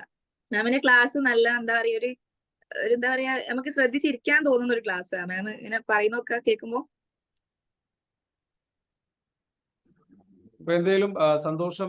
ഇനി ഒരു കാര്യമുള്ളത് വെച്ചാൽ ഇതുവരെ ജോയിൻ ചെയ്യാതിരിക്കുന്ന മക്കളോട്, അല്ലെങ്കിൽ പല വിദ്യാർത്ഥികളും മാതാപിതാക്കൾ ഇത് ചിലപ്പോൾ പല വിദ്യാർത്ഥികളും ഇത് കേൾക്കുന്നുണ്ടാവും. ഓക്കെ, കാരണം ഇപ്പൊ കിട്ടിയ ചാൻസിൽ ഇതാ ഒന്ന് കേട്ടു നോക്ക് എന്നൊക്കെ പറഞ്ഞിട്ട് കേൾപ്പിക്കുന്നുണ്ടാവും, ഒക്കെ ഒരു സ്റ്റുഡന്റ് പറയുന്നൊക്കെ പറഞ്ഞിട്ട്. അപ്പം സ്റ്റുഡൻസിനോട് എന്താണ് പറയാനുള്ളത്? ഇങ്ങനെ ഒരു കോഴ്സ് അവരുടെ മാതാപിതാക്കൾ ഷെസ ഓഡിബിൾ ആണോ? ഷെസ കിട്ടുന്നില്ല, കാണുന്നില്ല. ഷെസയ്ക്ക് അവിടെ നെറ്റ്വർക്ക് ഇഷ്യൂ ഉണ്ടെന്ന് തോന്നുന്നു. ഹലോ, ഞാൻ കാണില്ലേ? ഹലോ. ഷെസ പറഞ്ഞോളൂ. കേൾക്കുന്നുണ്ട് സാർ. കേൾക്കുന്നുണ്ട്, ഇപ്പൊ കുഴപ്പമില്ല. എന്നാലും ചെറിയ നെറ്റ്വർക്ക് ഇഷ്യൂ പോലെ തോന്നിയിരുന്നു. ഓക്കെ. ആ. ഷിസ, ഞാനൊരു ചോദ്യം ചോദിക്കുന്നത്, ഇപ്പൊ എത്രയോ കുട്ടികൾ ചിലപ്പോൾ ഇത് കാണുന്നുണ്ടാവും, അല്ലെങ്കിൽ മാതാപിതാക്കൾ കുട്ടികളെ കേൾപ്പിക്കുന്നുണ്ടാവും. അവർ ഇതേപോലെ പ്രോഗ്രാമിൽ ജോയിൻ ചെയ്യാൻ വേണ്ടി അവർ പറഞ്ഞിട്ടുണ്ടാവും, പക്ഷെ മക്കൾ കേൾക്കുന്നുണ്ടാവില്ല. അത്തരത്തിലുള്ള മക്കളോട് എന്താണ് പറയാനുള്ളത്? കാരണം മടിച്ചു നിൽക്കുന്ന മക്കൾ ഉണ്ടാകും, അവരോട് എന്താ പറയാനുള്ളത് ഒന്ന് പറയാമോ? പാരന്റ്സ് ഇങ്ങനെ പറയും. അവരോട് എന്താ പറയാനുള്ള വെച്ചാല്, നമ്മക്കിപ്പോ ഒരു ടീനേജേഴ്സിന് ഇപ്പൊ പാരന്റ്സിനെ സംബന്ധിച്ച് അവരുടെ ഒരു ടീനേജും ഇപ്പോഴത്തെ ജനറേഷന്റെ ഒരു ടീനേജും തമ്മിൽ നല്ല ഡിഫറൻസ് ഉണ്ട്. എന്താ വെച്ചാല് ഓരോന്നിനുള്ള അഡിക്ഷന്, ഫോൺ അഡിക്ഷൻ തന്നെ അത് വലിയൊരു പ്രശ്നമാണ്. അപ്പൊ പിന്നെ ഈ ഓരോ ഇതിലേക്ക് എന്താ വെച്ചാൽ നമുക്ക് പാരന്റ്സിന് ചിലപ്പോ അറിഞ്ഞോണമെന്നില്ല നമുക്കുള്ള പ്രോബ്ലംസ്, ചിലപ്പോ നമുക്ക് ഷെയർ ചെയ്യാൻ പറ്റണമെന്നില്ല. ഒരുപാട് പ്രോബ്ലംസ് ഇപ്പൊ നമുക്ക് ഉണ്ടാവും. എന്താ പറയാ, മെന്റലി ആയാലും ഫിസിക്കലി ആയാലും ഒരുപാട് പ്രോബ്ലംസ് ഉണ്ടാവും.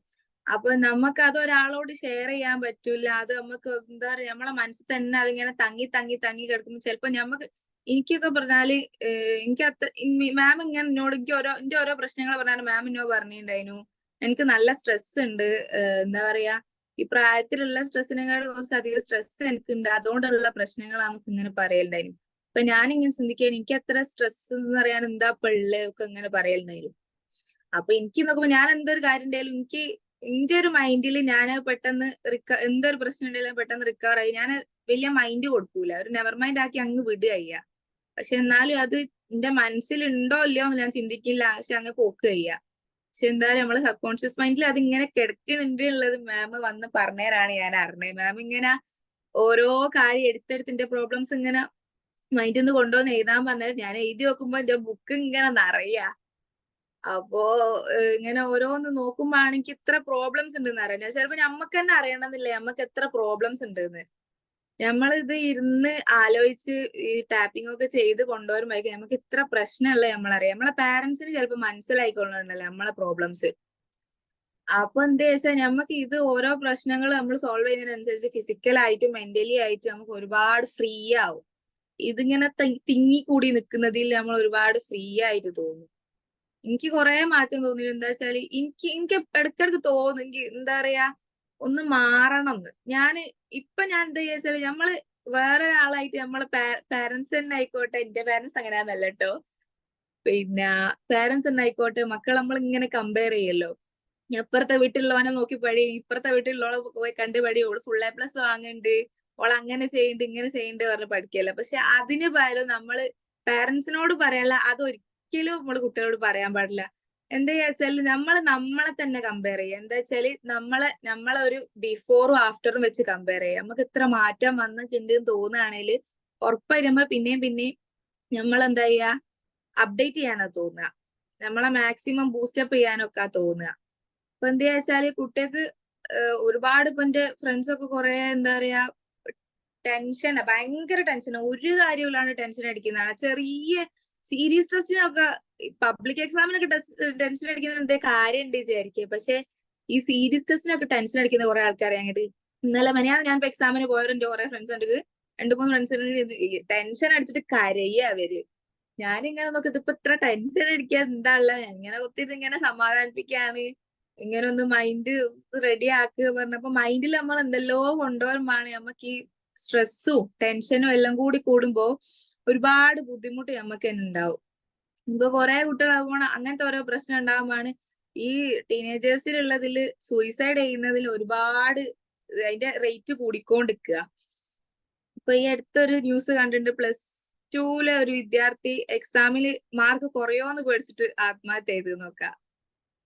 അപ്പൊ ഇങ്ങനത്തെ കുട്ടികൾക്ക് പറയാനുള്ള ഇവരെ ഈ മെന്റൽ സ്ട്രെങ്ത് കുറഞ്ഞോണ്ടിരിക്കുന്ന സ്റ്റേജ് ആണ്. അപ്പൊ എന്ത് ചെയ്യാ വെച്ചാല് ഈ ജനറേഷനിലും വേണ്ടതാണ് കുട്ടികൾക്ക് മെന്റൽ സ്ട്രെങ്ത് കൂട്ടാനുള്ള ഒരു മെയിൻ ആയിട്ടുള്ള ഒരു ടൂളാണ് EFT. മാക്സിമം എന്ത് ചെയ്യാ വെച്ചാല് നമ്മളെ തന്നെ ഒരു ഇമ്പ്രൂവ്മെന്റ് വേണമെന്ന് തോന്നുന്നുള്ളവര് എന്തായാലും ഒരിക്കലും ഇതിൽ ജോയിൻ ചെയ്യാണ്ടിരിക്കരുത്, എന്തായാലും ജോയിൻ ചെയ്യണം. കാരണം ഇത്രയും മാറ്റം വരൂ. എനിക്ക് ആ ഒരു വിശ്വാസമുണ്ട്. ഞാനിപ്പോ ചേർന്നിട്ട് 3 മാസമായിട്ടേ ഉള്ളൂ, ഇപ്പൊ തന്നെ ചെറിയ മാറ്റം വന്നതുകൊണ്ട് എനിക്കൊരു വിശ്വാസമുണ്ട് എന്റെ ഗോൾസ് എനിക്ക് അച്ചീവ് ചെയ്യാൻ പറ്റും, ഞാൻ വിചാരിച്ച മാറ്റങ്ങൾ എനിക്ക് ഇന്ത്യയിൽ തന്നെ കൊണ്ടുവരാൻ പറ്റും എന്നൊക്കെ ഉള്ള ഒരു വിശ്വാസമുണ്ട്. അപ്പൊ ഉറപ്പായിട്ടും ഇതിൽ ജോയിൻ ചെയ്യാൻ മടിച്ചിരിക്കരുത്, ഒരിക്കലും മടിച്ചിരിക്കരുത്. കാരണം എന്താ വെച്ചാല് നമ്മളെ തന്നെ ഇമ്പ്രൂവ് ചെയ്യാൻ പറ്റുന്ന ഒരു ബിഗ് ടൂളാണ്.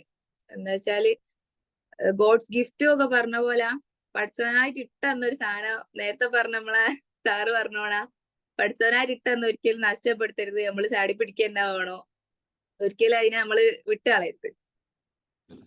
ഷെസ, ഈ ഒരു അവസരത്തിൽ ഷെസയ്ക്ക് ആരോടാണ് താങ്ക്സ് പറയാനുള്ളത്? ആരോടൊക്കെയാണ് ഈ ഒരു ഇത്രയും വലിയൊരു മാറ്റം ഉണ്ടായി, വലിയൊരു തിരിച്ചുവരവുണ്ടായി, നിന്നെ തിരിച്ചു കിട്ടി നിനക്ക്?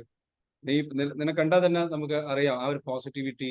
നേരത്തെ സംസാരിച്ച ആളെ പോലെ തന്നെ നീ ഒരുപാട് സംസാരിക്കുന്നു, ഒരുപാട് നിനക്ക് പറയാനുണ്ട്. പണ്ടുള്ളത് പോലെയല്ല, നിന്റെ കോൺഫിഡൻസ്, സെൽഫ് ലെവലിലൂടെ നിന്റെ കോൺഫിഡൻറ്റ് കൂടിയിട്ടുണ്ട്. പ്ലസ് ഉമ്മ പറയുന്ന ആ ഒരു ചേഞ്ചസ് ഇതെല്ലാം സംഭവിച്ചു അല്ലെ? ഈ മാറ്റങ്ങൾക്കൊക്കെ അല്ലെങ്കിൽ ഇതില് ഈ ഒരു പ്രോഗ്രാമിന്റെ ഭാഗമായിട്ട് ആരോടൊക്കെയാണ് നിങ്ങൾക്ക് ഗ്രാറ്റിറ്റ്യൂഡ് പറയാനുള്ളത്? മെയിനായിട്ട് എനിക്ക് ഗ്രാറ്റിറ്റ്യൂഡ് പറയാനുള്ളത് അൽഹംദുലില്ലാ പഠിച്ചവനായിട്ട് ഇട്ട് തന്നതാണ്. പിന്നെ എന്താ വെച്ചാല് മെയിനായിട്ട് രണ്ടാളോടാണ് പറയാനുള്ളത്. ഒന്ന് എന്റെ അമ്മനോടും ഒന്ന് ഹാജറ മാമിനോടാണ്. ഉമ്മ എന്നെ നിർബന്ധിച്ച് ഇതിലേക്ക് കൊണ്ടുവന്നില്ല, ഞാൻ ഇപ്പോഴും ആ പഴയ ഇതിൽ ഇങ്ങനെ നിൽക്കുകയും മടി പിടിച്ച് എക്സാം ഒന്നും മൈൻഡ് ആക്കാണ്ട് ഇങ്ങനെ ആ റൂമിൽ ഫോണും വെച്ച് ഇങ്ങനെ ഇരിക്കുന്ന ആ ഒരു തന്നെ അതിനും ആകുക. ഒന്നാമത് പറയാനുള്ള ഉമ്മനോടാണ്. പിന്നെ ഹാജറ മാം എന്നെ ഇങ്ങനെ കൊണ്ടുവന്നോണ്ടാണ് എനിക്ക് ഇങ്ങനെ ഇപ്പൊ ഇവിടെ സംസാരിക്കാനുള്ള ഒരു ധൈര്യവും എല്ലാം കിട്ടുന്നത്. ഹാജറ മാം ഇന്നലെ കഴിഞ്ഞ മൺഡേ എനിക്ക് മെസ്സേജ് അയച്ചിട്ടുണ്ടായിരുന്നു, ഇനി ഇങ്ങനെ പറയോ ചോദിച്ച്. അപ്പൊക്കെ എനിക്ക് ഇങ്ങനെ ഒരു ചെറിയ മടി ഉണ്ടായി, ഞാൻ എന്ത് പറയാനാ അപ്പൊ ഉള്ളതില്. മാമാണ് എന്നോട് ഇങ്ങനെ പറഞ്ഞ് എനിക്ക് പറ്റും ഇനി പറയൊക്കെ പറഞ്ഞിട്ട് അങ്ങനെ കൊണ്ടുവന്നാണ്. അപ്പൊ ഇന്നലെ രാത്രി ഒക്കെ എനിക്ക് അതിൽ എന്തൊക്കെ എങ്ങനെയാ പറയേണ്ടതൊക്കെ ഇങ്ങനെയുള്ള ഒരു ചെറിയ ഇതൊക്കെ അയച്ചു തന്നിട്ടുണ്ടായിരുന്നു. അപ്പൊ മാമിന്റെ സപ്പോർട്ട് കൊണ്ടാണ് ഞാനിപ്പോ ഇങ്ങനെ പറയുന്നുണ്ടെങ്കിലും അതിന്റെ കാരണം മാം തന്നെയാണ്. എന്തിലാണെങ്കിലും പ്രോപ്പർ ആയിട്ടുള്ള ഒരു ഗൈഡൻസ്, പ്രോപ്പർ ആയിട്ടുള്ള ഒരു സപ്പോർട്ട്, എത്രത്തോളം റിസൾട്ട് കിട്ടി? അല്ല, ഞാനൊരു കാര്യം ചോദിക്കട്ടെ, മാം പറഞ്ഞിട്ടാണ് ഇവിടെ പറഞ്ഞതെന്ന് പറഞ്ഞു. അപ്പൊ മാം ആണോ ഇതൊക്കെ പറയണം, ഇങ്ങനെ പറയണം എന്ന് പറഞ്ഞത്? അല്ല ഒരിക്കലല്ല, ഇങ്ങനെ പറയണം എന്നല്ല പറഞ്ഞത്. എന്നോട് എനിക്ക് ഇറ്റ്സ് മീ റിയൽമി പറഞ്ഞൊരു സംഭവം ഉണ്ട് എന്ന് ഇങ്ങനെ കേട്ടിക്ക് ഞാനതൊന്നും അങ്ങനെ കേൾക്കില്ലേ. ഞാൻ മെഡിറ്റേഷൻ കഴിഞ്ഞാൽ ഇപ്പൊ രാവിലെ എനിക്ക് അതിന് ടൈം ഉണ്ടാവില്ല, ക്ലാസ് പോകാനുള്ളതുകൊണ്ട് ഇത് കേൾക്കാനുള്ള ടൈം ഉണ്ടാവില്ലല്ലോ. അപ്പൊ മാം എന്നോട് ഇങ്ങനെ നീ ഇതില് പറയോ ചോദിച്ചതാ, ഇങ്ങനെ പറയണമെന്നല്ല പറഞ്ഞത്. ഇവിടേക്ക് ഇങ്ങനെ ഇതില് സംസാരിക്കോന്ന് ചോദിച്ചേനെ, അപ്പൊ ഞാൻ പറഞ്ഞാ നോക്കാ പറഞ്ഞു. ഓക്കെ, അങ്ങനെ സംസാരിക്കാന്ന് പറഞ്ഞപ്പോ എന്ത് പറയണം, എന്തൊക്കെയായിരിക്കും ചോദ്യം എന്നുള്ളതൊക്കെ പറഞ്ഞു തന്നു അല്ലെ? അങ്ങനെ പ്രോപ്പറായിട്ട് എങ്ങനെ എന്നാ പറയണം എന്നല്ല, എന്താ പറയാ എങ്ങനത്തെ ക്വസ്റ്റ്യൻസാ വരിക എന്നുള്ളത് പറഞ്ഞിട്ടുണ്ടായി. Okay, very good, very good. അപ്പൊ എന്തായാലും thank you so much for joining Sheza. ഇനിയും ഒരുപാട് ഉയരങ്ങളിലേക്ക് എത്തട്ടെ. അതേപോലെ ഷെസയെ പോലെ ഒരുപാട് കുട്ടികളുണ്ട്. ഷെസയുടെ ഫോൺ യൂസേജ് കൂടിയിട്ടുണ്ടായിരുന്നോ? അത് കുറഞ്ഞിട്ടുണ്ടോ? എന്താണ് സിറ്റുവേഷൻ ഒന്ന് പറയാമോ? ഫോൺ യൂസേജ് നല്ലോണം ഉണ്ടായിരുന്നു. പിന്നെ ഇപ്പൊ എന്താ വെച്ചാൽ ഇപ്പൊ മെയിനായിട്ട് ഞാനിപ്പോ എക്സാം ആയാലും ഇപ്പൊ ഇൻസ്റ്റാഗ്രാം ഒക്കെ ഫുൾ അങ്ങ് ഡിലീറ്റ് ചെയ്തായിരുന്നു. അപ്പൊ ആ ഒരു ഡിലീറ്റ് ചെയ്യാൻ തന്നെ എനിക്ക് തോന്നാൻ കാരണം ഇതൊക്കെ തന്നെ. ഒരിക്കലും എനിക്ക് എന്താ പറയാ 24 മണിക്കൂർ ഇൻസ്റ്റയില് റീലൊക്കെ കണ്ട് ഇങ്ങനെ നെറ്റ് തീർന്നാ പിന്നെ അപ്പുറം പോയി വൈഫൈ വലിക്കും, ഇങ്ങനെ റീല് കണ്ട് ഇങ്ങനെ ഇരിക്കുന്നതിനു. അപ്പോ ഇൻസ്റ്റാഗ്രാം ഞാനിങ്ങനെ ഡിലീറ്റ് ചെയ്താണ്. എക്സാം കഴിഞ്ഞിട്ട് ഇനി വേണമെങ്കിൽ കയറ്റാന്നുള്ള ഒരു ഇതില്. ഫോൺ യൂസേജ് പറഞ്ഞാൽ ഇപ്പൊ ഫോൺ യൂസേജ് ഉണ്ട്. എന്താ വെച്ചാല് ഞാനിപ്പോ ഫുള്ള് യൂട്യൂബ് ക്ലാസ് കേട്ടിട്ടാണ് പഠിക്കുന്നത്. അപ്പൊ അതോടുള്ള ഒരു ഇതേ ഉള്ളൂ, അല്ലാണ്ട് അങ്ങനെ കൂടുതലായിട്ട് വെറുതെ ഇതാക്കുന്ന ടൈം ഇല്ല. അതായത് ഇപ്പൊ കറക്റ്റ് ആവശ്യത്തിനാണ് ഫോൺ ഉപയോഗിക്കുന്നത് അല്ലെ? കറക്റ്റ് ആവശ്യത്തിനാണ് ഉപയോഗിക്കുന്നത്. EFT യിൽ നിന്ന് ഏറ്റവും കിട്ടിയ ഒരു പ്രധാനപ്പെട്ട ഒരു പോയിന്റ് എന്താ? തിരിച്ചറിവ് എന്താ? വലിയൊരു തിരിച്ചറിവ് ഉണ്ടാവുമല്ലോ മാറ്റത്തിന്, അതാ ഉണ്ടാവുക. എന്താണ് ആ ഒരു തിരിച്ചറിവിന് കാരണമായ ഒരു കാര്യം? ആ ഒരു പോയിന്റ് കൂടെ പറയും മാമിന്റെ ക്ലാസ്. തിരിച്ചറിവ് വെച്ചാല് നമ്മക്കിപ്പോ എന്താ പറയാ, എന്തൊരു കാര്യം നമ്മൾ വിചാരിച്ചാല് നമ്മക്കത് നേടിയെടുക്കാൻ പറ്റുന്നുള്ളൊരു ഇത് വന്നിട്ടുണ്ട്.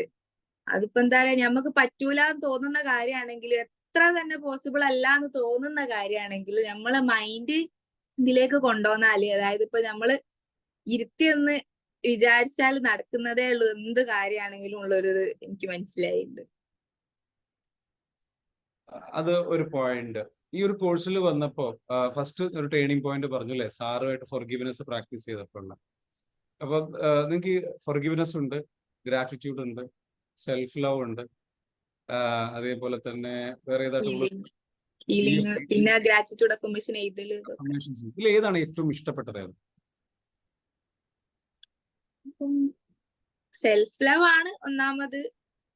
പിന്നെ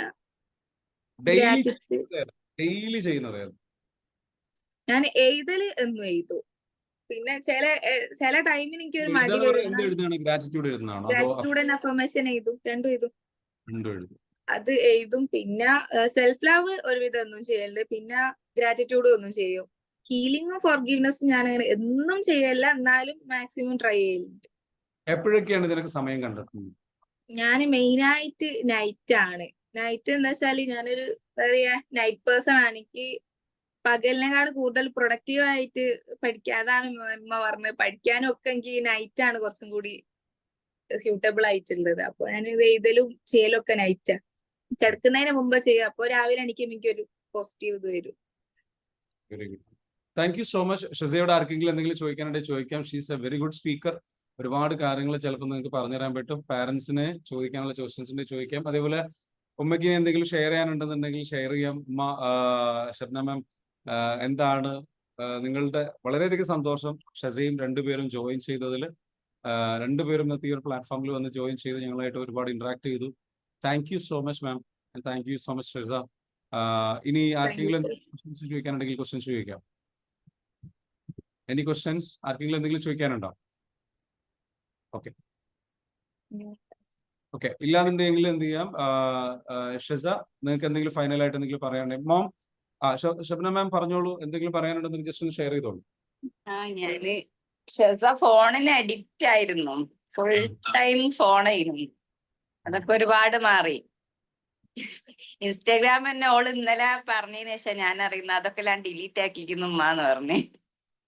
പിന്നെ എനിക്ക് ഫുൾ ബിസി ആയതുകൊണ്ട് എനിക്ക് ഓളെ കാര്യം അങ്ങനെ പെട്ടെന്ന് എപ്പോഴും ശ്രദ്ധിക്കാനൊന്നും സമയം കിട്ടലില്ല. ഓളൊറ്റക്ക് അധികം വീട്ടിലുണ്ടാവുക. അപ്പം ഓളോളെ കാര്യങ്ങളൊക്കെ ചെയ്യും, മടി പിടിച്ചൊന്നും നിക്കലില്ല, ഉഷാറാണ്. എനിക്ക് അത്ഭുതം ഓൾ ഇതിൽ വന്ന് ഇങ്ങനെ പറയൊക്കെ ചെയ്തേ കണ്ടപ്പോ എന്റെ മോള് തന്നെ അല്ലേന്നൊരു അത്ഭുതം. ഇത്രയൊന്നും ഞാൻ പ്രതീക്ഷിച്ചില്ല ഇതിനു.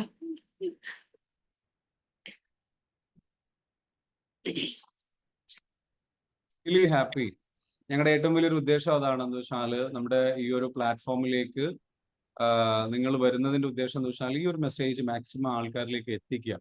അതിനാണ് നമ്മൾ എന്ത് ചെയ്യുന്നത്, ഇത്രയും എഫേർട്ട് ഇടുന്നത്. കാരണം ഒരു കുട്ടിയുടെ ലൈഫ് ചേഞ്ച് ചെയ്യാൻ പറ്റിയിട്ടുണ്ടെങ്കിൽ ആയിരക്കണക്കിന് കുട്ടികളുടെ ലൈഫ് ചേഞ്ച് ചെയ്യാൻ പറ്റും.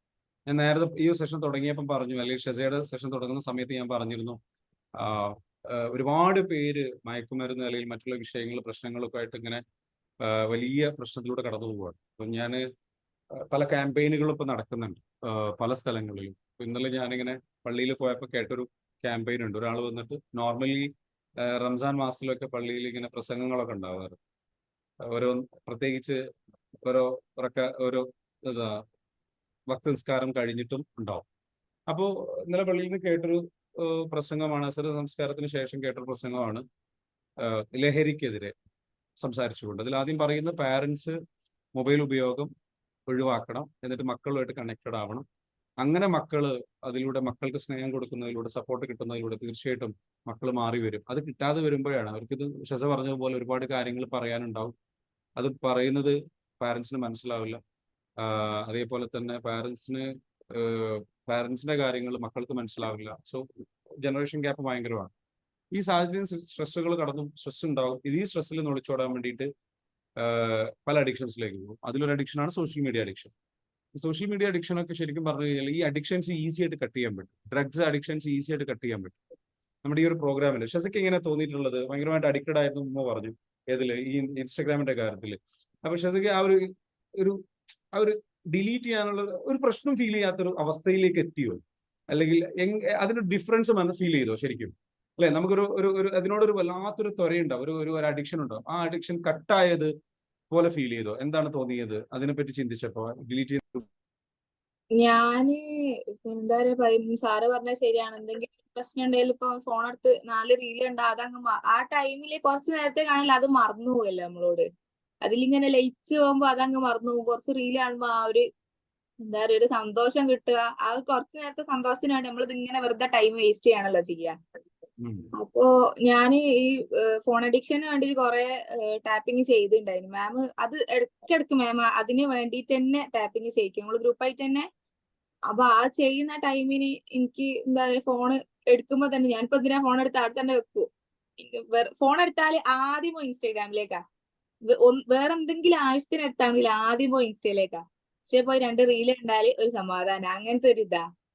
അത് അപ്പൊ എന്താ രണ്ടല്ല കാണല്, അതാണ് സത്യാവസ്ഥ. ഇതെല്ലാം കാണല്. 2 കാണാന്ന് വിചാരിക്കും, പിന്നെ അത് പിന്നെ അങ്ങ് പോവും. 2 മണിക്കൂർ 4 മണിക്കൂർ അങ്ങനെ അങ്ങ് പോവും. പിന്നെ നെറ്റ് തീരുമാണ് ബോധം വരിക. അപ്പോ അത് ഞാൻ എന്തിനാ എടുത്തെന്നുള്ള കാര്യം മറന്നിട്ടുണ്ടാവും. അതെ, എന്തിനാ എടുത്തതെല്ലാം മറന്നു പോകും. അങ്ങനെ ബുക്കിന്റെ മുമ്പിൽ ഇരുന്നിട്ട് തന്നെ ഇങ്ങനെ പോവും. ഫോണിന്റെ കാര്യത്തിലേ ഞാനും അവളും തമ്മിൽ തെറ്റല്.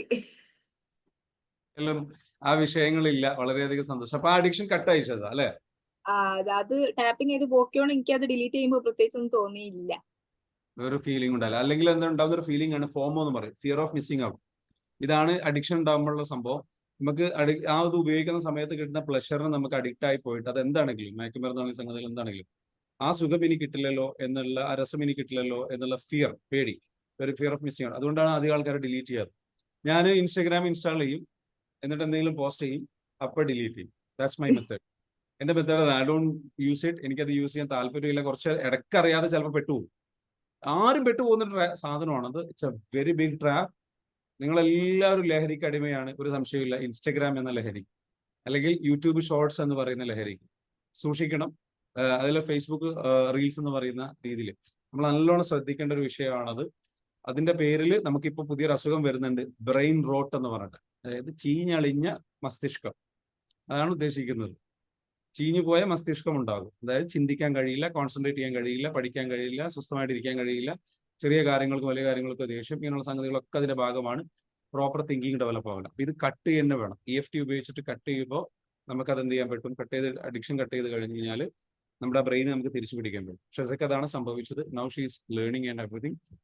റിയലി ഹാപ്പി നിങ്ങൾ രണ്ടുപേരും ഒരുമിച്ച് വന്നതിൽ. ഉമ്മ മാത്രമല്ല, ഷെസ മാത്രമാണ് പ്രതീക്ഷിച്ചത്, പക്ഷേ ഉമ്മ കൂടെ വന്നു. രണ്ടുപേരും thank you so much for coming here and sharing your story. ഇന്നത്തെ ഈ ഒരു സെഷന് ആദ്യം തന്നെ നന്ദി അറിയിക്കുകയാണ് ജോയിൻ ചെയ്തതിന്. Sheza, you are a very smart girl. എന്റെ കൂടെ പഠിക്കുന്നുണ്ടായിരുന്നു. ഈ 3 Idiots പോലെ, എനിക്ക് ഷെസന്റെ സ്റ്റോറി കേൾക്കുമ്പോൾ 3 Idiots പോലുള്ള ആമിർ ഖാന്റെ ഇതാണ് എനിക്ക് പറഞ്ഞത്. അത്യാവശ്യം നല്ല കോൺഫിഡൻസ് ഉണ്ടാവും, അത്യാവശ്യം കാര്യങ്ങളൊക്കെ ടാക്കിൾ ചെയ്യാനുള്ള ബുദ്ധിയുണ്ട്. അപ്പൊ ഒരു കാര്യം ചുമ്മാ അങ്ങനെ കേട്ടിരുന്നാൽ അതിന്റെ മണ്ടയിൽ കയറും. അതുകൊണ്ട് ഓവർ കോൺഫിഡന്റ് ആയിട്ട് പഠിക്കില്ല. ഓക്കെ, അങ്ങനെ ഒരു സംഗതിയുണ്ട്. അപ്പം ആ ഒരു ടൈപ്പ് ആയിരിക്കും. So that means you are so smart. അപ്പൊ അതിലേക്ക് നിങ്ങൾ എന്താ വേണ്ടത്? ശരിക്കും നമ്മൾ ഈ പറഞ്ഞിരിക്കുന്ന ഒരു വലിയ ലക്ഷ്യവും സംഗതികളും ഗോളൊക്കെ സെറ്റ് ചെയ്ത് കഴിഞ്ഞാൽ ഇങ്ങനെയുള്ള ആൾക്കാർക്ക് ലക്ഷ്യബോധം ഉണ്ടാവില്ല. ലക്ഷ്യബോധം സെറ്റ് ചെയ്ത് കിട്ടിക്കഴിഞ്ഞാൽ അവർക്ക് നല്ല കോൺഫിഡന്റ് അല്ലേ? അപ്പൊ ഇവർ ലക്ഷ്യബോധം സെറ്റ് ചെയ്ത് കിട്ടിക്കഴിഞ്ഞാൽ ഇവരെക്കാട്ടിലും ഇവർ ഭയങ്കരമായിട്ട് പറക്കും, വലിയ രീതിയിൽ പറക്കും. അപ്പം അതിനുള്ള എല്ലാ പൊട്ടൻഷ്യലും ഷെസയ്ക്കുണ്ട്. Utilise this opportunity maximum. നമ്മുടെ അടുത്ത് പഠിച്ചിട്ടുള്ള EFT മെത്തേഡ് നന്നായിട്ട് മാക്സിമം യൂട്ടിലൈസ് ചെയ്യുക. നന്നായിട്ട് സ്ട്രോങ് ആയിട്ട് ഗോൾ സെറ്റ് ചെയ്യുക. ഒരു നിന്റെ ഫുൾ ഫ്ലഡ്ജിൽ നീ എന്തായാലും ജയിക്കുന്നുള്ളത് നിനക്കും അറിയാം, എല്ലാവർക്കും അറിയാം. നീ പഠിച്ചാലും പഠിച്ചില്ലെങ്കിലും ജയിക്കുന്നുള്ളൂ. ഉമ്മ വെറുതെ വറീഡാവാണ്, അത് വേറെ കാര്യം. കാരണം നിനക്ക് അങ്ങനെ ഒരു സ്കില്ലുണ്ട്. നീ ഇത്രകാലം ജയിച്ചു വന്നത് അങ്ങനെ ആയിരിക്കും. പക്ഷേ അത് പോരാ. നിന്നെപ്പോലുള്ള ആൾക്കാർ മാതൃകാപരമായിട്ടുള്ള വിജയം കാഴ്ചവെക്കണം. നിനക്ക് അത്രയും സ്കില്ലുണ്ട്. ആ സ്കില്ലുള്ളത് നീ എന്ത് ചെയ്യണം? അതേപോലെ നല്ല രീതിയിലേക്ക് ഉപയോഗിച്ച് കഴിഞ്ഞാൽ, എന്റെ കൂടെ ഉണ്ടായിരുന്ന ഫ്രണ്ട് എന്ന് പറഞ്ഞില്ലേ, അവൻ നല്ല സ്മാർട്ടായിരുന്നു. അതേപോലെ എക്സാമിന്റെ തലേന്ന് മാത്രം എന്തെങ്കിലുമൊക്കെ എടുത്ത് നോക്കും. ഓക്കെ, അവൻ അതിനെ ക്ലിയർ ആവും, അവനെല്ലാം മനസ്സിലാക്കും. ഫോട്ടോ മെമ്മറിയാണ്. ഇങ്ങനെ വായിച്ചു നോക്കും. Okay, very I understand. പഠിക്കൊന്നുമില്ല. ഞാൻ അത് കാണുമ്പോൾ അന്ത് വിടും, എനിക്ക് അസൂയായിരുന്നു. അപ്പൊ ഇവൻ എന്റെ ബെസ്റ്റ് ഫ്രണ്ടാണ് നാട്ടില്. അപ്പൊ ഇന്നലെ കൂടെ ഞങ്ങൾ സംസാരിച്ചിട്ടുള്ളൂ. അപ്പം അത്രയ്ക്കും നല്ല കണക്ഷൻ ആയിട്ടുണ്ട്. പക്ഷെ ഇവന് ലൈഫിൽ പിന്നീട് ഒരു സ്റ്റേജിൽ ഈ പഠനം കഴിഞ്ഞതിന് ശേഷം വർഷങ്ങളോളം 7 വർഷത്തോളം ജോലി ചെയ്യും. പക്ഷെ ജോലി ചെയ്തപ്പോൾ ഗൾഫിലാണ് ജോലി ചെയ്ത്. അപ്പോഴും ബാംഗ്ലൂർ പോയി പഠിച്ചിട്ടുണ്ടായിരുന്നു. പക്ഷെ അവരൊന്നും പ്രോപ്പറായിട്ട് അന്ന് പോലും ലക്ഷ്യബോധം ഇല്ലാത്തതുകൊണ്ട്, അത്ര സീരിയസ് ആയിട്ട് പഠിക്കാത്തതുകൊണ്ട് അവിടെ ഒന്നും ആവാതെ പോയി. അങ്ങനെ ഗൾഫിൽ പോയി 8 വർഷം വർക്ക് ചെയ്തു. അങ്ങനെയാണ് ഞാൻ എന്ത് ചെയ്യണത്? ഇത്രയൊന്നും ബുദ്ധിയോ മണ്ടയോ കാര്യങ്ങളോ സംഗതികളോ അല്ലെങ്കിൽ ഇതൊന്നും ഇല്ലാത്ത ഞാൻ കിടന്നിട്ട് കുറെ രാജ്യങ്ങളിൽ പോകണം, സംസാരിക്കുന്ന വലിയ പുള്ളി ഭയങ്കര എക്സൈറ്റഡ് ആയി. ഇവൻ ഇത്രയല്ലേ ഇരുന്നു, എന്നിട്ട് ഇവൻ ഭയങ്കരമായിട്ട് പോയിട്ടുണ്ടല്ലോ. അവൻ എന്നെ കാണാൻ വേണ്ടി വന്നു. ഞാൻ അവനോട് സംസാരിച്ചു. അപ്പം അവനൊരു റിഗ്രറ്റ് പോലെ എന്നോട് സംസാരിച്ചിരിക്കുന്നു. എന്റെ ലൈഫിൽ നീ ഭയങ്കരമായിട്ട് മാറിയിട്ടുണ്ട്, നീ എങ്ങനെ ഇത്ര സ്മാർട്ടായി, നീ എങ്ങനെ ഇത്ര ബുദ്ധിമാനായി, നീ എങ്ങനെ ഇത്ര വിജയിച്ചേ എന്നുള്ള രീതിയിലുള്ള ഒരു ഭയങ്കര ക്യൂരിയോസിറ്റിയോട് കൂടി ഇൻട്രസ്റ്റോട് കൂടി ചോദിക്കും. പക്ഷെ എനിക്ക് അവന് ഭയങ്കര വിജയിക്കണം എന്ന് ഭയങ്കരമായിട്ട് ആഗ്രഹിച്ചിരുന്നു. ഞാൻ എന്നും ചിന്തിച്ചിരുന്നു അവന്റെ കഴിവ് വേസ്റ്റ് ആക്കണമല്ലോ. എന്റെ ഒരു മെയിൻ പ്രോബ്ലം അതാണ്, ബാക്കിയുള്ളവരുടെ കഴിവ് വേസ്റ്റ് ആണ് കണ്ടാൽ എനിക്ക് ഭയങ്കര വിഷമം. അങ്ങനെ ഞാൻ എന്താ വെച്ചാൽ പുള്ളിയെ ഭയങ്കരമായിട്ട് എന്താ വെച്ചാൽ കോച്ച് ചെയ്തു. അങ്ങനെ കോച്ച് ചെയ്തിട്ട് പുള്ളി ഗൈഡ് ചെയ്ത് കൊടുത്തു. പുള്ളി ഇപ്പം ആമസോണിൽ പുള്ളി ട്രാക്കിലേക്ക് ആക്കി. പുള്ളി ഗോൾ ഉണ്ടായിരുന്നില്ല, ഗോൾ സെറ്റ് ചെയ്ത് കൊടുത്തു. ഒരു രാത്രി ഞങ്ങൾ ഇരുന്ന് 3 മണി വരെ ഇരുന്നിട്ട് പുലർച്ചെ ഇരുന്നിട്ട് ഇങ്ങനെ ഗോൾ സെറ്റ് ചെയ്ത് സംസാരിച്ചു. ഭയങ്കര ഇമോഷണലായ അവൻ. അങ്ങനെ സംസാരിച്ച് ഗോള് സെറ്റാക്കി. അവനിപ്പം കേരളത്തിൽ നിന്നുള്ള നമ്പർ 1 എന്താ പറയുക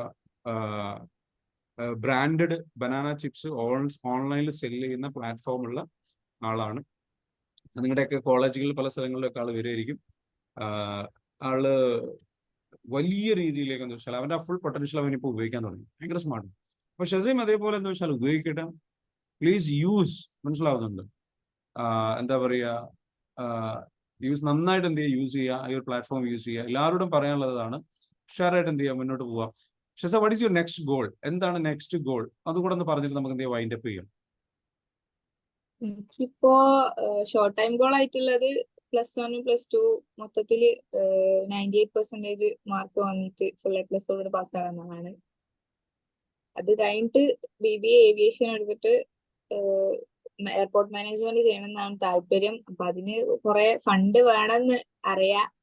അപ്പൊ അതിനുള്ളൊരു ഇതില് നോക്കിക്കൊണ്ടിരിക്കുന്നു. എല്ലാത്തിനും ടൂൾ ഉണ്ട്, എല്ലാം പഠിക്കാം, എല്ലാം വിഷ്വലൈസ് ചെയ്യാൻ ഒക്കെ നടക്കും. നീ ആഗ്രഹിച്ചൊക്കെ നടക്കും. പിന്നെ നീ നന്നായിട്ട് പണിയെടുത്ത് ഞാൻ ഒരു സീക്രട്ട് പറഞ്ഞു. നമ്മൾ മക്കള് ചെയ്യുന്നൊരു മിസ്റ്റേക്ക് ഉണ്ട്. നമ്മുടെ ഈ പ്രായത്തിൽ നമ്മൾ ഓവർ കോൺഫിഡൻറ്റ്, നമുക്ക് എല്ലാം അറിയാന്നുള്ള ചിന്താഗതി ഉണ്ട്. ഞാനൊക്കെ ചെയ്തിരുന്ന സാധനം. നമ്മളെന്ന് വെച്ചാൽ നമ്മൾ എടുക്കേണ്ട പണി നമ്മൾ പ്രോപ്പറായിട്ട് എടുക്കാതെ പാരൻസ് നമ്മളെ സപ്പോർട്ട് ചെയ്യണമെന്ന് പറഞ്ഞു കഴിഞ്ഞാൽ അവർക്ക് നമ്മളിൽ ഒരു ബിലീഫ് വേണ്ട. ഞങ്ങൾ മുടക്കണ ക്യാഷ് വേസ്റ്റ് ആവില്ല, അതല്ല അവരുടെ പ്രശ്നം. ഒന്ന്, ഇവളെ കൊണ്ട് ഇത് ചെയ്യാൻ പറ്റും എന്നുള്ള ഒരു കോൺഫിഡൻസ് വേണം. ഈ പാരൻസിന്റെ സത്യാവസ്ഥ എന്ന് അറിയും, നിങ്ങളാണ് അവരുടെ ലോകം. അവർക്ക് നിങ്ങൾ ബെസ്റ്റ് ആവണം എന്നുള്ളതാണ് അവരുടെ ആഗ്രഹം. നിങ്ങൾ അവരാഗ്രഹിച്ചതൊന്നും ചിലപ്പോൾ പലതും അവർക്ക് നേടാൻ പറ്റിയിട്ടുണ്ടാവില്ല. അവർക്ക് ഇതേപോലെ സ്വപ്നങ്ങളൊക്കെ ഉണ്ടായിരുന്നു. അവർ ചിന്തിക്കുക ഞങ്ങൾക്കാവാൻ കഴിയാത്തതൊക്കെ നിങ്ങൾ എന്തെങ്കിലുമൊക്കെ ആയി തീരണം. എന്നിട്ട് അവർക്കിങ്ങനെ പ്രൗഡ് പാരൻസ് ആയിട്ട് നിൽക്കാനാണ് അവർ താല്പര്യം. അവർ അതിനുള്ള യുദ്ധമാണ്. അത് അടിയാകാം, വഴക്കാകാം, മറ്റേതാകാം. പക്ഷേ അവർക്ക് ഇത് നേരെ വരണം പറഞ്ഞു തരാൻ കഴിയുന്നില്ല. ഇതാണ് ഇതിന്റെ റിയാലിറ്റി. നിങ്ങൾക്കാണെങ്കിലോ നിങ്ങൾ നല്ല രീതിയിൽ സപ്പോർട്ട് കിട്ടണം. അപ്പൊ നിങ്ങൾ എന്താ വേണ്ടത് വെച്ചാൽ ആഗ്രഹം ഉണ്ടെങ്കിൽ ഈ സപ്പോർട്ട് കിട്ടണമെന്നുണ്ടെങ്കിൽ നിങ്ങളെ ഇപ്പൊ ഏൽപ്പിച്ചിരിക്കുന്ന ഡ്യൂട്ടി ഒരൊറ്റ ഡ്യൂട്ടിയേ ഉള്ളൂ, പഠിക്കുക. ആ പഠിക്കുന്നതിൽ പഠിക്കുക, 100% റിസൾട്ട് വാങ്ങിക്കുക.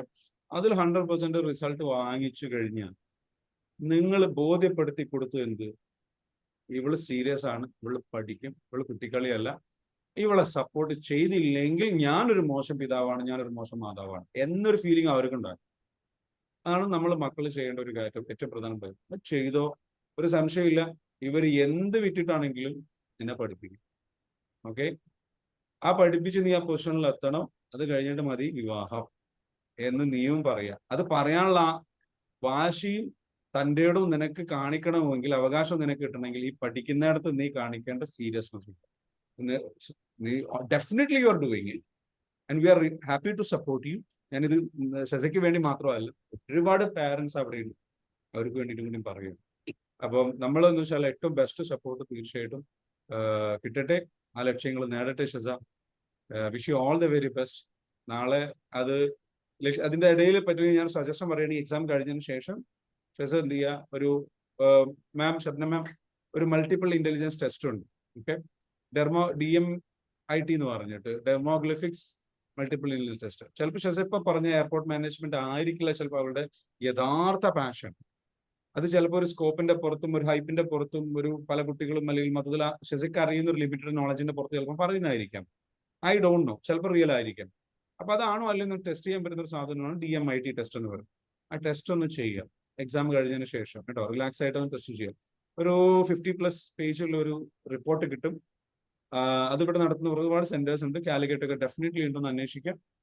ഇനി ഇല്ലാന്നുണ്ടെങ്കിൽ ഞാൻ ഒരാളെ കണക്ട് ചെയ്ത് തരാം, അവർ വഴി എന്ത് ചെയ്താലും മതി കേട്ടോ. ചെയ്ത് കഴിഞ്ഞ് ഏരിയ കിട്ടും, ഇൻട്രസ്റ്റ് കിട്ടും. അതിൽ നിന്ന് ഏറ്റവും ബെസ്റ്റ് ഓപ്ഷൻ ഏതാണ് സെലക്ട് ചെയ്താണ് you can fly high like anything. പണ്ടത്തെ കാലമല്ല, ഞങ്ങൾക്കൊന്നും ആരും പറഞ്ഞു തരണ്ടായിരുന്നില്ല. എൻ്റെ +2 കഴിഞ്ഞിട്ട് എൻ്റെ എന്തായിരുന്നു അറിയാം, ഒന്ന് ഫാഷൻ ഡിസൈനിങ് അല്ലെങ്കിൽ ജേർണലിസം. ഇത് രണ്ടേ എനിക്ക് അറിയുള്ളായിരുന്നു. കാരണം ഞാനും പഠിച്ചത് humanities, we are in the same team. അപ്പം പക്ഷേ പിന്നീട് കുറേ കഴിഞ്ഞപ്പോഴാണ് എനിക്ക് മനസ്സിലായത് എനിക്ക് സംസാരിക്കാനുള്ള സ്കില്ലാണ്, എനിക്ക് ടീച്ചിങ് ആണ്, കോച്ചിങ് ആണ്, സൈക്കോളജിയാണ്. സൈക്കോളജി അന്നും ഇഷ്ടമുണ്ടായിരുന്നു, ബട്ട് ഐ വാസ് നോട്ട്, എനിക്ക് അറിയില്ലായിരുന്നു ഏത് കോളേജിൽ പോകണം, എവിടെ പഠിക്കണം ഒന്നും അറിയില്ലായിരുന്നു. ബട്ട് നമ്മൾ എന്താണോ പാഷനേറ്റ് ആയിട്ട് നിൽക്കുന്നത് അതിലേക്ക് നമ്മൾ അതിലേക്ക് എത്തിച്ചേരട്ടെ. Thank you so much, such a wonderful session. For joining. Thank you sir. പിന്നെ താങ്ക് യു സർ. ആർക്കെങ്കിലും സ്റ്റുഡൻസിന് ഈ വെക്കേഷനിൽ ബാച്ച് ഉണ്ടോ? തീർച്ചയായിട്ടും നമുക്ക് ബാച്ച് ഉണ്ട്, സ്റ്റുഡൻസ് പ്രോഗ്രാം ഉണ്ട്. ഈ ഏപ്രിൽ 23-ാം തീയതി ബാച്ച് ഉണ്ട്, എക്സാമിന് മുൻപുള്ള ബാച്ച് ഉണ്ട്. ശശ, നിങ്ങളുടെ എക്സാം എപ്പോഴാണ് വരുന്നത്? ഞങ്ങളത് 29 വരെ ഉണ്ട്. അത് ഓരോരുത്തർക്ക് ഓരോ ഡേറ്റാ. സോ Second എനിക്ക് തോന്നുന്നു ഇനി ഈ വെക്കേഷൻ ടീം ബാച്ച് ഉണ്ട്. അപ്പൊ ബാച്ചിൽ നിങ്ങൾ എന്തായാലും ഉൾപ്പെടുത്തുക. Thank you. ഏപ്രിൽ ആകുമ്പോഴേക്ക് കഴിയും. ഉഷാറാവട്ടെ. ഇനിയും എക്സാം കഴിഞ്ഞതിന് ശേഷം റിസൾട്ട് ഒക്കെ ആയിട്ട് വീണ്ടും വരണം കേട്ടോ. Thank you sir. Thank you so much. Really proud of you. Shabna ma'am, thank you. എല്ലാവരും thank you sir. Thank you everyone. എല്ലാവരും എന്ത് ചെയ്യുക, ഇവർക്ക് നന്ദി അറിയിക്കുക എന്ന് നിങ്ങളുടെ ഫീലിംഗ്സ് എങ്ങനെ ഉണ്ടായിരുന്നു? സെഷൻ ഷസയുടെ ഒരു സെഷൻ എങ്ങനെ ഉണ്ടായിരുന്നു? ഫീഡ്ബാക്ക് ഒന്ന് പറയൂ. ഗുഡ് മോർണിംഗ് ആൻഡ് അസ്സലാമു അലൈക്കും. ഷസകുട്ടി, സോ ബ്യൂട്ടിഫുൾ. എനിക്കും ഇതേ +2 പഠിക്കുന്ന മോളുണ്ട്. എനിക്ക് മോള് +2. ഞാനിപ്പോ ആലോചിക്കുന്ന മോളെ ആദ്യം ചേർക്കണോ അതോ ഞാൻ ആദ്യം ഗിഫ്റ്റ് ചേർക്കണോന്നാണ് വിചാരിക്കുന്നത്. എന്തായാലും ഷസകുട്ടി എന്തായാലും അൽഹംദുലില്ലാ നല്ല റിസൾട്ടോട് കൂടി മോള് ജയിച്ച് വരാന് ഉമ്മച്ചിക്ക് നല്ലൊരു സന്തോഷം കൊടുക്കാനും കുടുംബക്കാർക്ക് നല്ല സന്തോഷം കൊടുക്കാനൊക്കെ ആയിട്ട്, അതുപോലെ മോളുടെ ആഗ്രഹം പോലെ തന്നെ ഏവിയേഷൻ പഠിച്ച് നല്ലൊരു നിലയിലെത്താൻ വേണ്ടിയിട്ട് ആഗ്രഹിക്കുക. ഞാനും വഴിയില് പഠനം വിട്ടുപോയ ആളാണ്.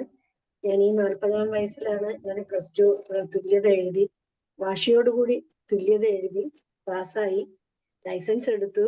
അതും എന്നെ ഒരാള് വല്ലാണ്ട് പ്രകോപിപ്പിച്ചപ്പോ ഞാൻ അതിന്റെ വാശിപ്പുറത്ത് ലൈസൻസ് എടുത്തു.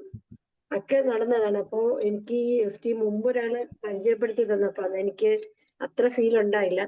എന്തായാലും സാർ, ഞാൻ ഒരു ഓപ്ഷൻ ചോദിക്കുന്നത്, ഞാൻ ആദ്യം ചേരണോ അതോ കുട്ടീനെ ആദ്യം ചേർക്കണോ എന്നാണ്. എന്തായാലും ഒരു കാര്യം, ആദ്യം ചേരുക ഈ ബാച്ചിൽ. കാരണം ഷബ്ന മാം ആദ്യം ചേർന്നു, അപ്പോഴാണ് മാമിന് അതിന്റെ ക്ലാരിറ്റിയും പവറും കിട്ടിയത്. മക്കളെ ഗൈഡ് പാരന്റ്സ് ആദ്യം ചെയ്യുന്നതാണ്. പാരന്റ്സ് ആദ്യം ചെയ്യുക, കുട്ടികൾ അതിനുശേഷമുള്ള ബാച്ചിൽ എന്ത് ചെയ്യുക, തൊട്ട് പുറകെ വരുന്ന ബാച്ചിൽ കുട്ടികളെയും ചേർക്കുക.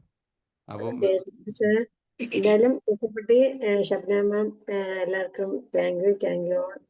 Thank you. Thank U.